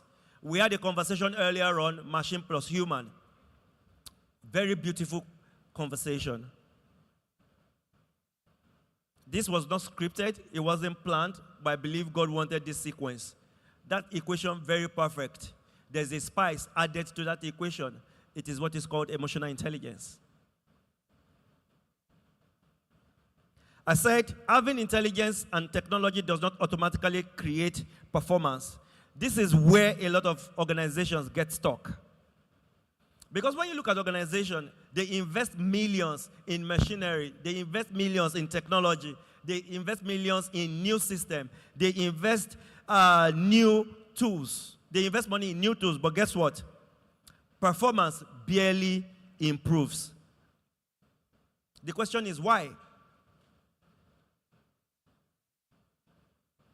Something is missing. Why is it missing? Performance improvement is missing simply because emotional intelligence is not in active play. So let's look at the AI part. When you look at emotional intelligence, this is the game changer. It is the multiplier in a lot of organizations. And unfortunately, a lot of organizations underestimate the place of emotional intelligence in the workplace.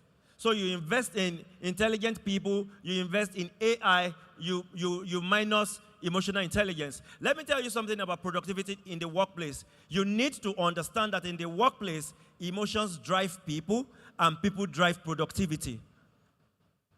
So even if you drive people without paying attention to the emotions of the people, your employees, productivity will not multiply. So you see people go to the workplace, they emotionally hang their productivity at the gate. They are bothered about the policies in the organization. They are not employee friendly. How do you expect them to perform?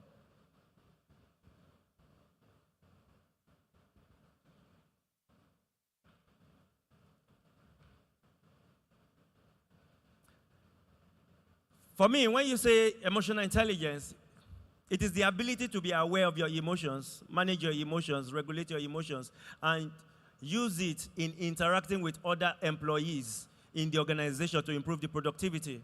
You will agree with me, you have a team of 10. One person with bad mood can mess up the mood of all the remaining 9 if attention is not paid.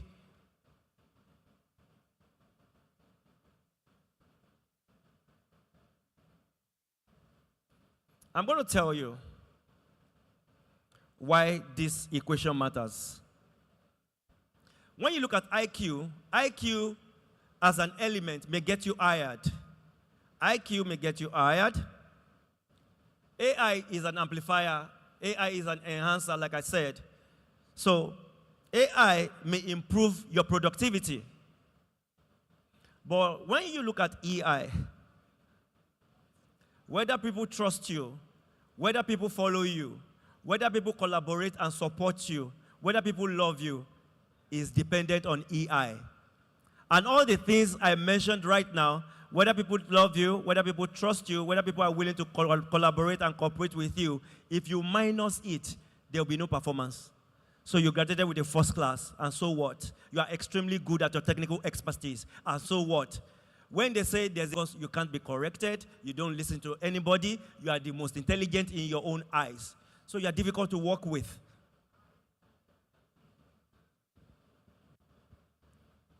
So to generate high performance, you need a mix of intelligent quotient, artificial intelligence, and emotional intelligence. Strategist. This guy is an exceptional analyst. Increases. Leadership is intellectual activity. Leadership is human activity. No matter how intelligent AI is, AI will not replace leadership. Leadership is human. If you can write, please write. It's a word play. I wrote this morning. AI can enhance intelligence, but only AI can unlock human potential. That is one. AI can enhance intelligence, but only AI can unlock human potential. 2, AI can generate answers, but only AI can create trust. 3, AI can recognize patterns, but it is only AI that understands emotions. And 4, AI can optimize systems, only AI inspires commitment. And you agree with me, when commitment is not in the equation, performance drops. In summary, I want you to look at it this way. Your IQ in a workplace determines what you know. AI expands what you can do, and EI determines how much impact you create. For leaders in the workplace, for leaders in organizations, I want you to know that organizations don't run on intelligence. Organizations don't run on intelligence. They run on relationship. They run on trust. They run on collaboration. They run on influence. They run on culture. And all of these that I have mentioned, they are driven by emotional intelligence. The future we're talking about will not belong to the smartest people. The future will not belong to the people with the most AI tools. The future will belong to those who combine all these three in the equation: intelligent quotient, artificial intelligence, and EI. We need to be able to balance it. That is why this conversation is called the human algorithm. Without AI, ladies and gentlemen, intelligence becomes ineffective.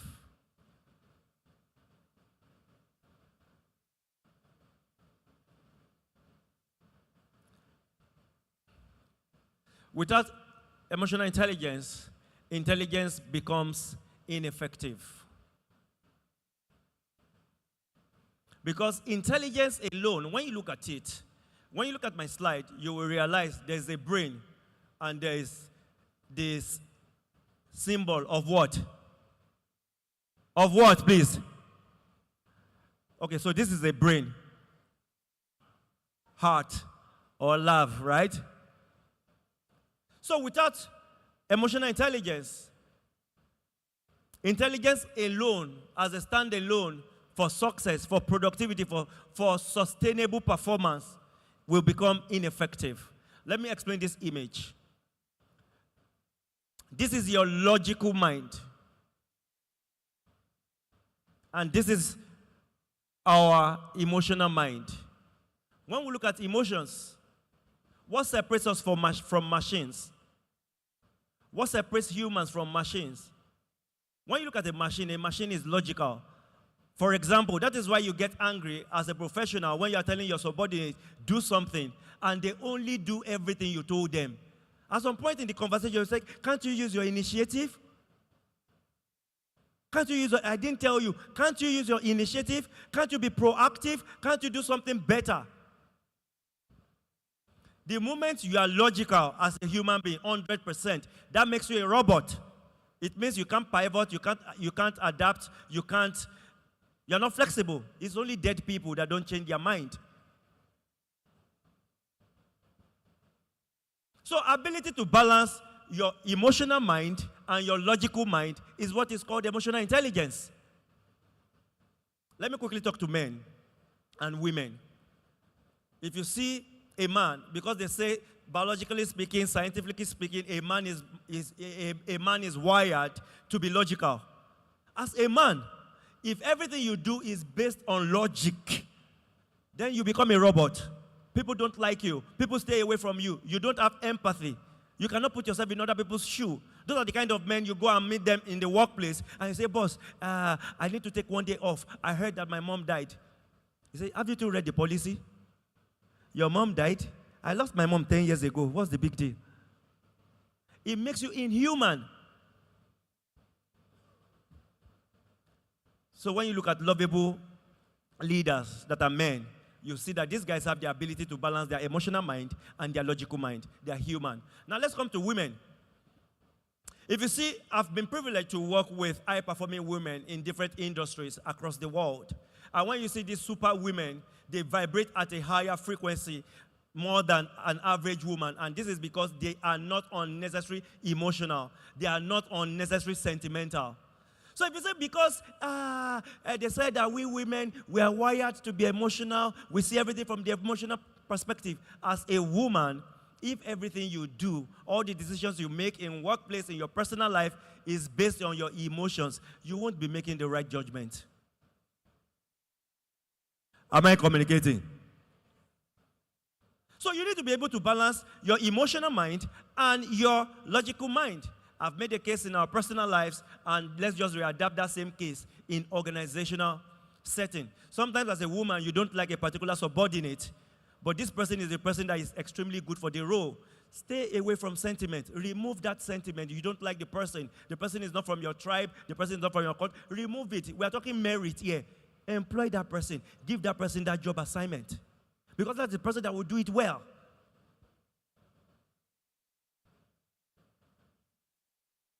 So let's quickly look at the 4 emotional intelligence multipliers in the workplace. I'm trying to buy time. Ben, I'm looking at my time. All right, I'm still on point. Okay, cool. So let's look at 4 emotional intelligence multipliers in the workplace quickly. Number 1 is self-awareness. Number 1, self-awareness. You need to be aware of your environment. You cannot change what you are not aware of. Change comes with awareness. You need to be aware. When you look at 5 levels of learning, the lowest level of learning is called unconscious incompetence. You don't know that you don't know. And you need to know that you don't know before you can know. And guess what? In the game of life, life does not make excuse for you that you don't know. You need to know. That is why in law, you will hear in law that ignorance is not an excuse.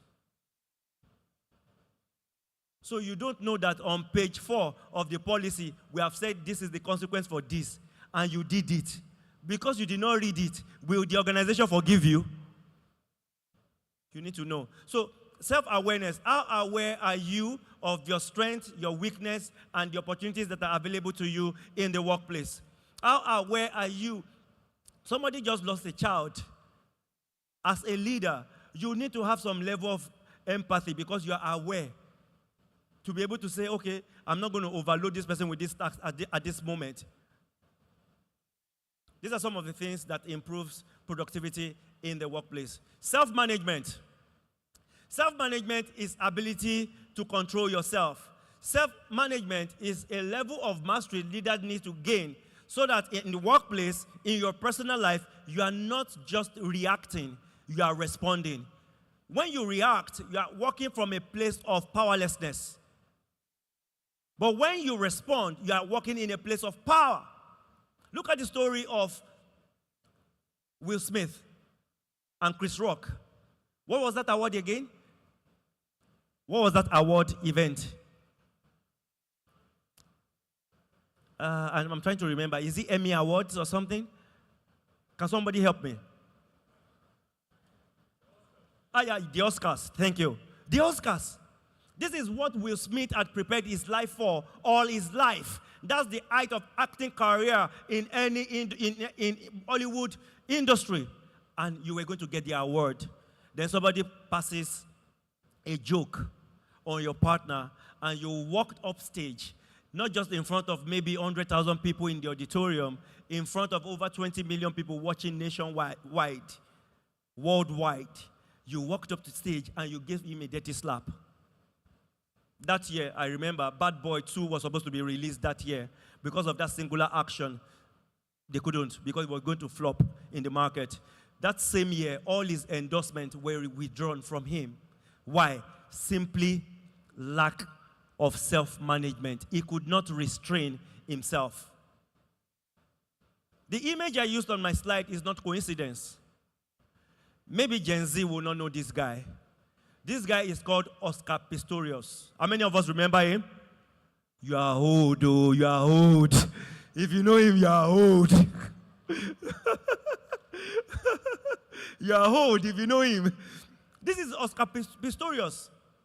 Oscar Pistorius, in the height of his career, Oscar Pistorius was the best when it comes to Paralympics. We remember the story. He's from South Africa. Dr. Billy is here. That's Dr. Billy's cousin.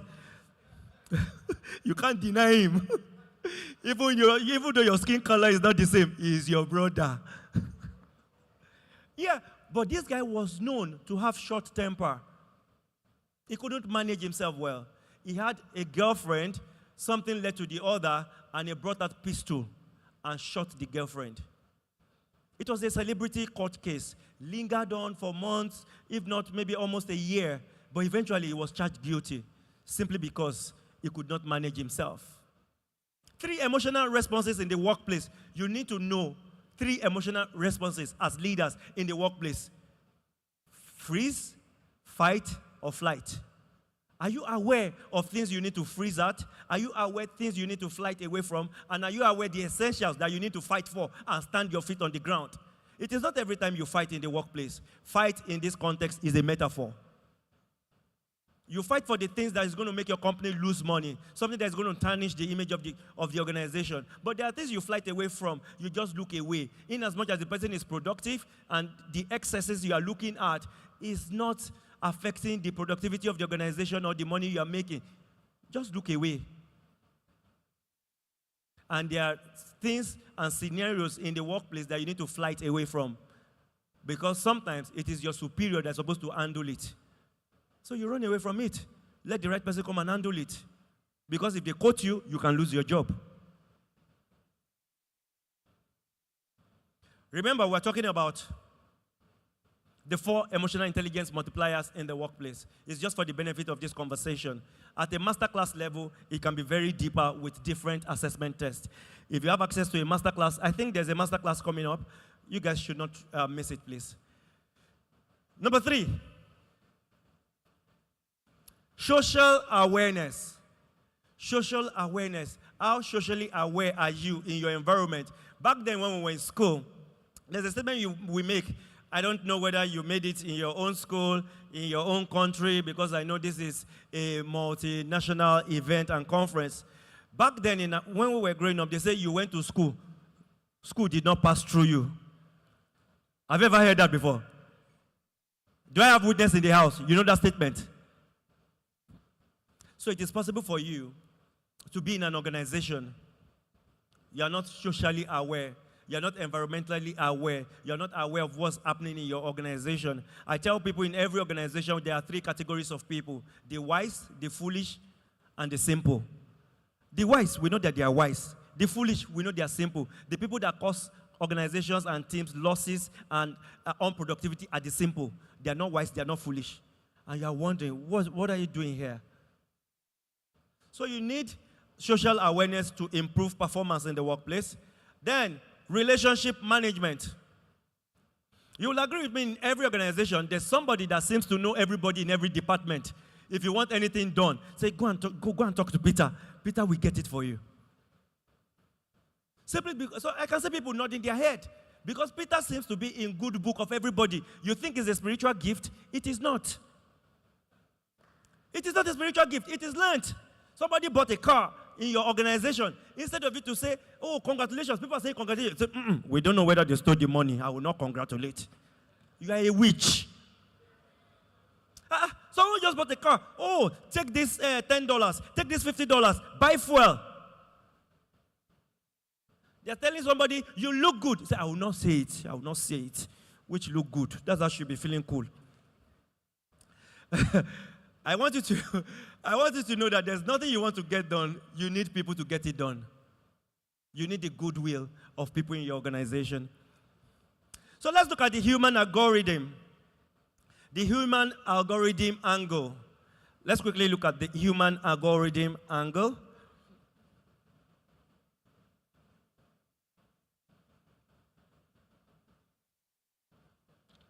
It is very important that we understand the human algorithm angle. And while I was reflecting, I realized that people don't quit organization. No. People don't quit organization. People quit people. People quit bad leaders. People quit who is tampering with their peace of mind. Have you seen an organization that one person withdraws from that organization and 20 people followed that person? Machine cannot do that. If you remove AI today, we will not follow AI anywhere. If something superior comes to AI, we will stay with that one. But there are human beings, you remove them, people follow them. And there are people, you keep them, people are leaving because of them, and you are losing your best hands. So there's a human algorithm. How many more minutes? I don't like to disobey. I told you 10 minutes. Okay, I'm going to rush it now. So let's quickly look at it. I have respect for time. So let's rush quickly. In organizations, what I'm trying to say is we need to be human. Now you are scaring me as you are there. I'm going to rush. Please just go. Thank you. Just go. Ben, I will rush it now. Trust me. Thank you. Please let me beg him. Ladies and gentlemen, can you say Mr. Ben? Ben, I told you I will rush. Look at me, I'm closing my notes. But if you stand there, it has a psychological effect on me. There was a trauma I had years ago. Thank you, sir.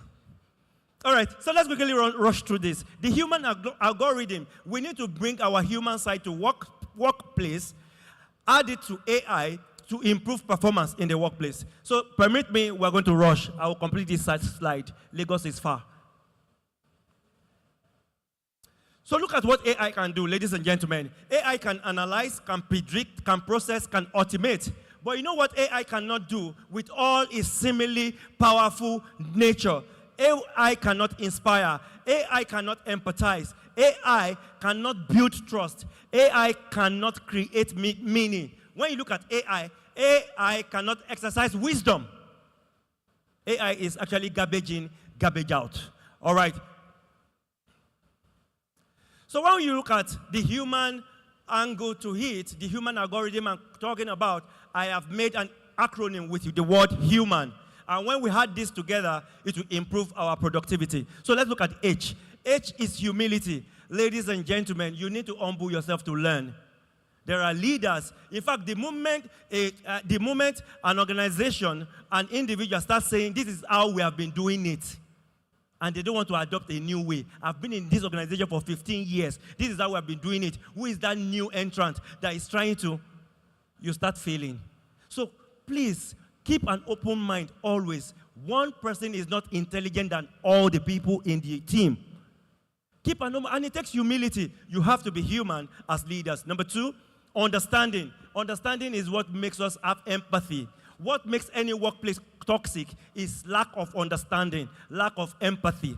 So you need to be able to put yourself in people's shoes. The difference between empathy and sympathy, empathy acknowledges what you're going through, but sympathy acknowledges what you're going through, but sympathy doesn't do anything about it.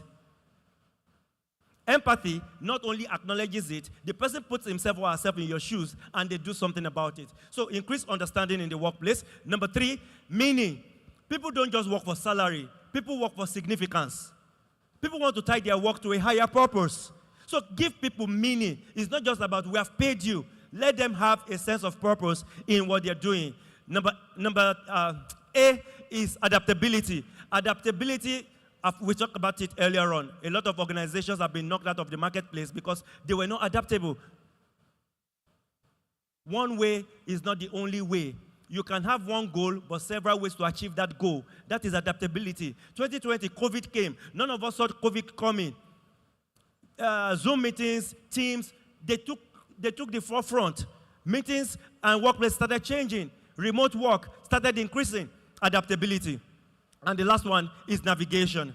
Navigation is moving despite not having all the clear dots put together. You need to keep moving. You need to be able to navigate in uncertain times. And we're in uncertain times. So let's take it again. H is what? All right, please help my career now. H is what? U is what? M is what? A is what? And N is what?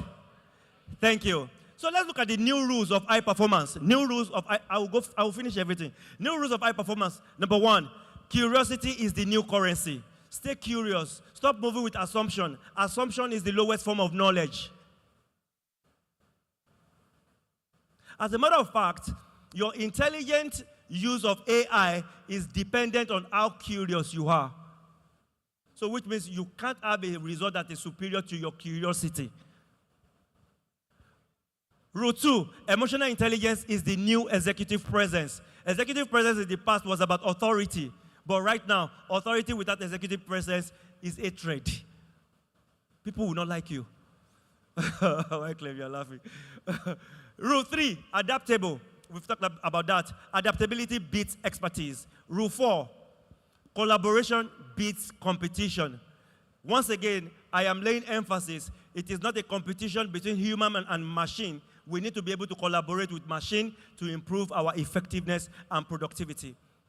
Rule 5, execution beats information. Organizations send employees, they send them on, what's it called again? They send them on training, on retreat, they buy books. I've seen organizations have a library for their staff, yet information overload, no execution.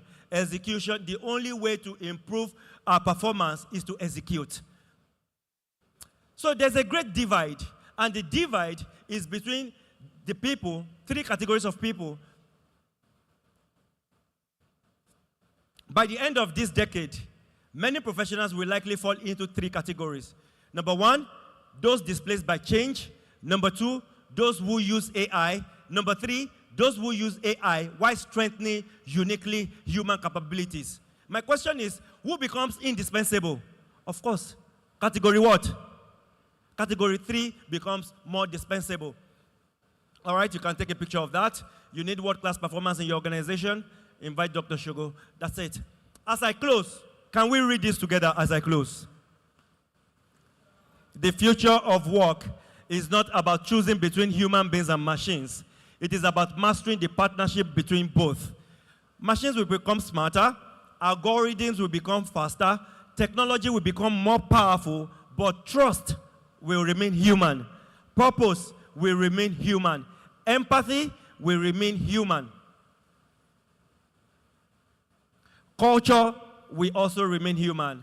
And performance will always be driven by human beings who know how to bring out the best in other human beings. Can we take that again?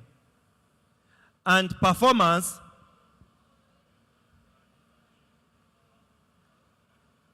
So I want you to remember that artificial intelligence may become the engine of the future workplace, but emotional intelligence will remain the steering wheel. And no matter how powerful the engine becomes, the organization with the best steering will always win. Thank you very much.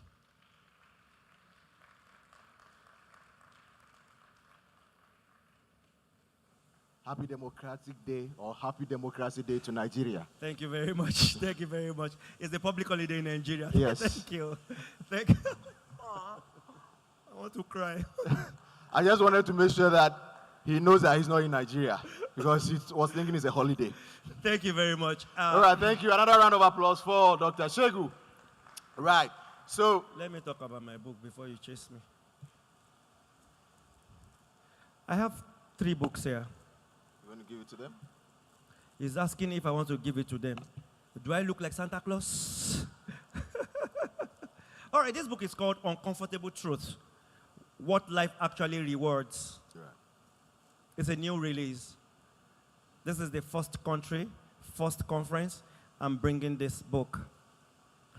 Please clap now. Diana, please bring the book out to display it on that table. I came with my PA. What are you people saying? So this Uncomfortable Truth is 40K. You can have it. Now, if you're Tanzanian, you don't want to miss this book. This book is called Unspoken Rules of Success in Tanzania, What They Don't Teach You in School, Religious Houses, or Your Uncle's House. Yeah, you can get this book on that table. And the last but not the least is called Think or Stink. You don't get paid for having a brain. You get paid for using your brain to solve a problem. Think or Stink. Please, you can get these titles. They're available on the table by my right-hand side here. Make inquiries, make your payments, they will receive it. Thank you for having me. I'm grateful. My name is Dr. Shugo. All the way from Nigeria, just add it. All the way from Lagos, Nigeria. All right, Miriam, can I have that song now? Please, can we stand up? Can we stand up, please? Everyone, please. Can we stand up? Miriam, can we have that song quickly as we close? As I wrap up fully, I want you to know that inside you as leaders lies a champion. Sometimes you get carried away. Okay, hold on. Thank you. Sometimes as leaders, we get carried away unleashing the potential. Hold on. Hold on. Lead me to my destiny. I have waited. Okay, thank you. So sometimes as leaders, we get carried away unleashing the potentials of others, forgetting who we are. So I want to remind you today that you're a champion. So we're going to play that song now. I need you to walk up to 7 people you don't know, and tell them you are a champion. Miriam, pump it up now, right now. Walk up to 7 people, tell them you are a champion. Go ahead. Can we have the song now?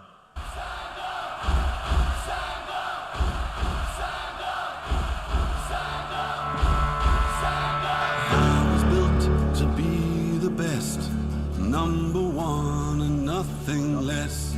Lead me to my destiny. I have waited patiently. I have vision, oh I believe. I know I can count on me. So stand up for the champions, for the champions. Stand up. Are you not standing up? Are you not jumping around? Are you not dancing? Yeah. For the champions, for the champions. Stand up for the champions, for the champions. Stand up. If you feel you are a champion, this is for you. This is your moment. Champions. Where are the champions in the house?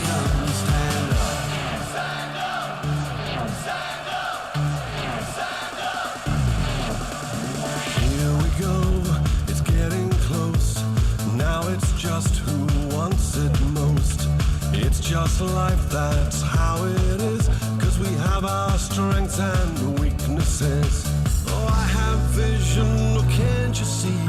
I'm on the move, make way for me. So stand up for the champions, for the champions. Stand up, stand up, stand up for the champions, for the champions. Stand up for the champions, for the champions. Stand up, stand up, stand up for the champions, for the champions. Stand up.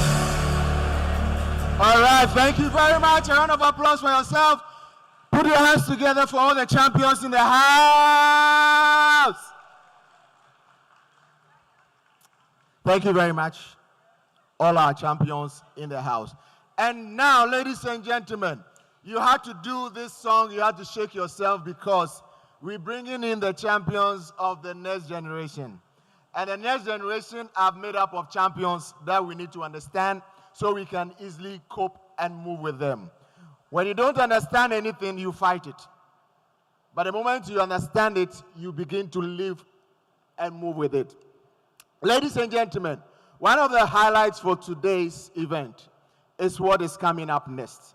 And what is coming up is trying to understand how the Gen Zs think, operate, behave, and maneuver this current landscape.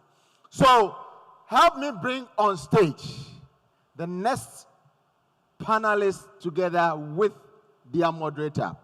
And they are going to take us through this discussion. Understanding Gen Z in the workplace. Oh, I love this topic. Breaking stereotypes and exploring how truly or what truly drives Gen Z's values, expectations, communication, and career choices in modern workplace. Ladies and gentlemen, help me bring on stage Dr. Billy, who is going to serve as the moderator for this panel discussion. After being a champion, I don't think this is the way you want to clap for Dr. Billy.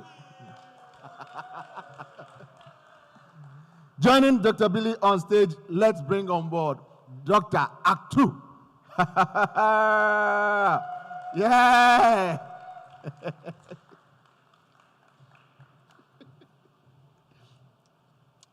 Joining Dr. Aktu on stage, let me bring my good friend, Coach Dennis. Coach Dennis, join me on stage.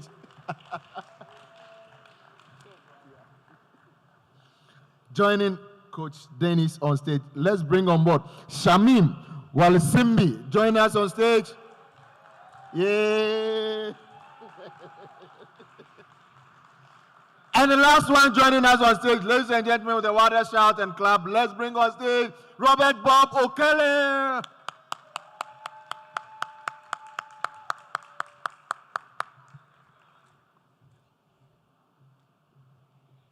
He's running, so keep clapping.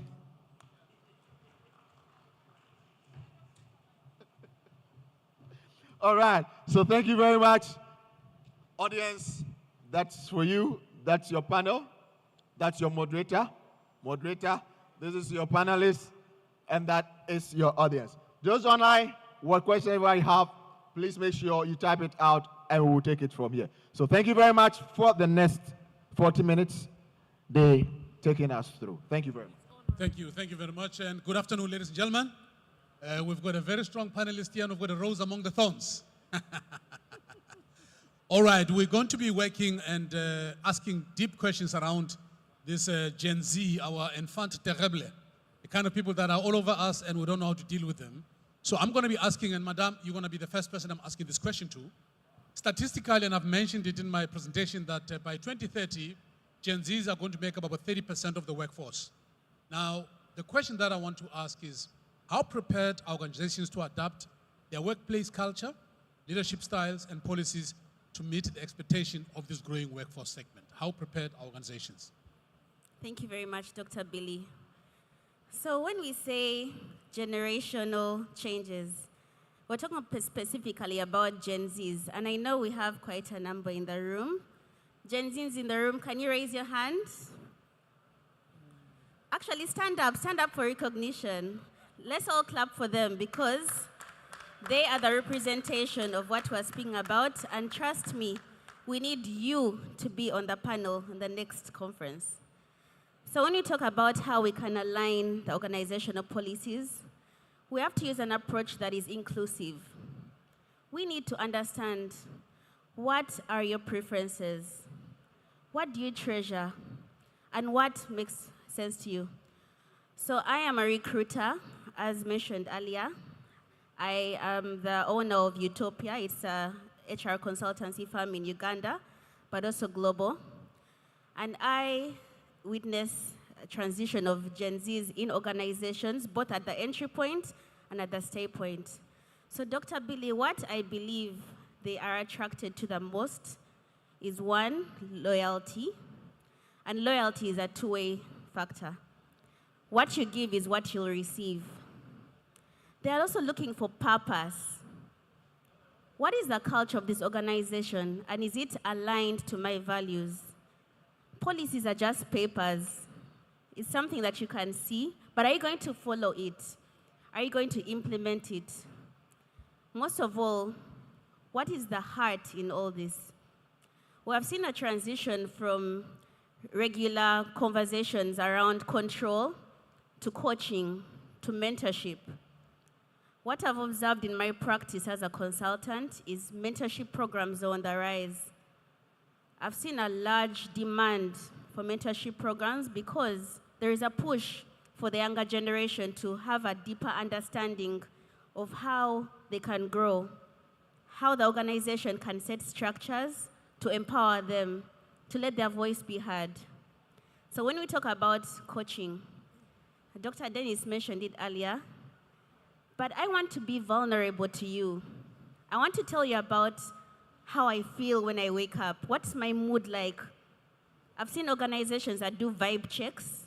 It might not be in the policy, but it's something that appeals to them. It's something that can attract them to understand you are with me in this.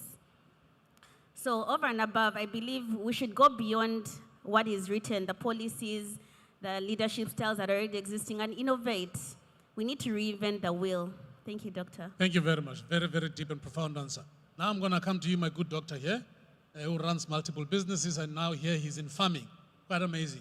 So here's the question. 70% of the Gen Z employees, they want to connect meaningful work with their salary. Now the question is, are employers doing enough to connect organizational goals to employees' purpose?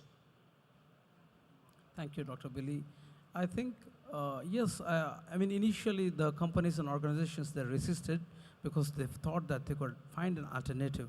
But I think through education and through awareness, people are knowing that these are the people we are going to work with. So we need to adopt to those policies. And as you mentioned, by 2030, 30% of the workforce will be Gen Z. So how are we going to adopt to the policies? What are the key traits? What do they want? And how we can make sure the work is done? Because at the end of the day, human resource is everything. Without human resource, a company cannot run, is what I believe. And human resource is one of the most prominent sources. You can get any source, but human resource is very few. So for that reasons, I think slowly the organizations are adopting to the culture of the Gen Zs and how they wish to, and what are the demands and how. Because if you see from the baby boomers, as you mentioned, from the baby boomers, Gen X, Gen Y, and the Gen Z, every generation was different. It depends on how they grew, how the technology was, and what were the circumstances in the world. So, and change is inevitable. You cannot miss the change. And I think change is really happening. And the results are surely coming. As I've been seeing even many organizations where I'm the board member, we're seeing the Gen Z are really pushing up and they want to be at the leadership and they're doing excellence. So there's nothing, as one of the speaker was mentioning, that as Coach Dennis was mentioning, just don't think of the age. Just listen without unbiased what they're saying. If it's true, right, or wrong, or what authenticity is there, you will see whatever they're speaking is completely valuable, and then it will make sure that they're leading the organization. That's it. Thank you. Back to you. Thank you very much. I think it's true that organizations need to adopt and make sure that they create a safe environment for these young people, because we need their skills and their speed and their ability to adapt. Now, to you, Coach Dennis, one of the myths about Gen Zs is job hopping. And statistically, they say about 50% of these Gen Zs want to change their jobs in 2 years. Now, are they less loyal, or are workplaces unable to create environments for them to stay? What do you think the issue is? I think Gen Zs are very real. They're very loyal. I'll agree that to this point, most of the work environments are not prepared to engage them. They don't have available structures to get them engaged. These are people who want to express themselves on how they feel about everything that is happening. Now, structures like a safe environment for them to open up and share everything they think and how they really want things to be done is important to be there. Now, if we have those structures, I strongly believe that the Gen Zs will be highly engaged. They will actually do that, because for them to give you, they have to see that you trust them. So it has to be the environment where it's trust-driven. You cannot tell a Gen Z, just tell me, or just do it, and then they do it, they make a mistake, you fire them, and you expect them to just be silent about it. They will tell you that this is not right with me. But purpose-driven, they have to see the real purpose, the deep intentions, the why behind everything, because they have so many questions in. Now, most of us, when we are attacked by those questions, we want to say, this is confidential. We have to sign a non-disclosure agreement for me to explain all these things to you. They are deep things. But we can have these structures and explain these things that they need more. Transparency. These are the things that sometimes we hold from them. They want to be honest with them. one-on-one and directly. And the last, I'll say, coach, just like what Shamim said, coaching-centered environment, coaching structures to be in place. I coach the staff, and most of them are young people, Gen Zs, with a couple of organizations in Kenya, Uganda, and Tanzania. And 75% of their complaint, they have a struggle with their senior manager, their supervisor. They are not comfortable and happy with how the organization is handling. And one of their constant reminder has always been, please and please, whatever I share with you has to stick with you. So in summary, I think the workplace need to really look out. What are the necessary structures that need to be in place? What are the new cultures that we need to start living by that will make sense to them and bring them into maximum engagement? Thank you. I think it's important that organizations, and I think, one of the greatest organizations in the world, which is very good on organizational culture, it's Zappos in the USA. I mean, they have a newsletter that's called Ask Anything. So any employee can ask anything about financials, who are they going to hire, what, and they tell the truth.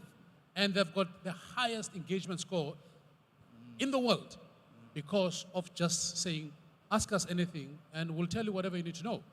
Now, back to you, my good AI brother. Oh, you've got the microphone there. You are hooked up, I can see. Now, again, we spoke about mental health and workplace expectation. According to the Deloitte's Global Gen Z survey, over 40% of Gen Z's workers report feeling stressed or anxious most of the time. Now, the question is, how should organizations redesign work to support mental well-being without compromising performance? Wow, that's a very serious question. And the question of mental health, even beyond just the Gen Zs, it's a real issue today in the workplace. But when you think about the context and the current status of where the Gen Zs are operating and just the state of our world, the exposure to the stressors that would cause mental health have never been higher. If you think across generations, and when I think about the generational differences, for me, it's really not about age. It's just a mindset. I think my grandfather could potentially be a Gen Z-like person if he has that mindset and the mainframe. But when you think about the time in which these groups of people were born and the access to information and all of the flow of this information that eventually contribute to these high-stress situations, the Gen Zs, if you think of the millennials as born in a situation where, they grew up with these gadgets and these devices, they remember, the first time they went on the internet. They remember a time when there was no internet, Some remember when they got electricity for the very first time. Gen Zs, they were born with these devices, and so from the get-go, they're already having all of this information being bombarded at them. And one of the biggest causes for stress is, of course, comparison, the greatest, stealer of joy, So this is the Insta generation, where everything is instant, information is instant. What that means is that they also have a large pool in terms of access to all kinds of information that previous generations did not have at that same quantity, right? This exposes them to a lot of these factors that then lead to the stress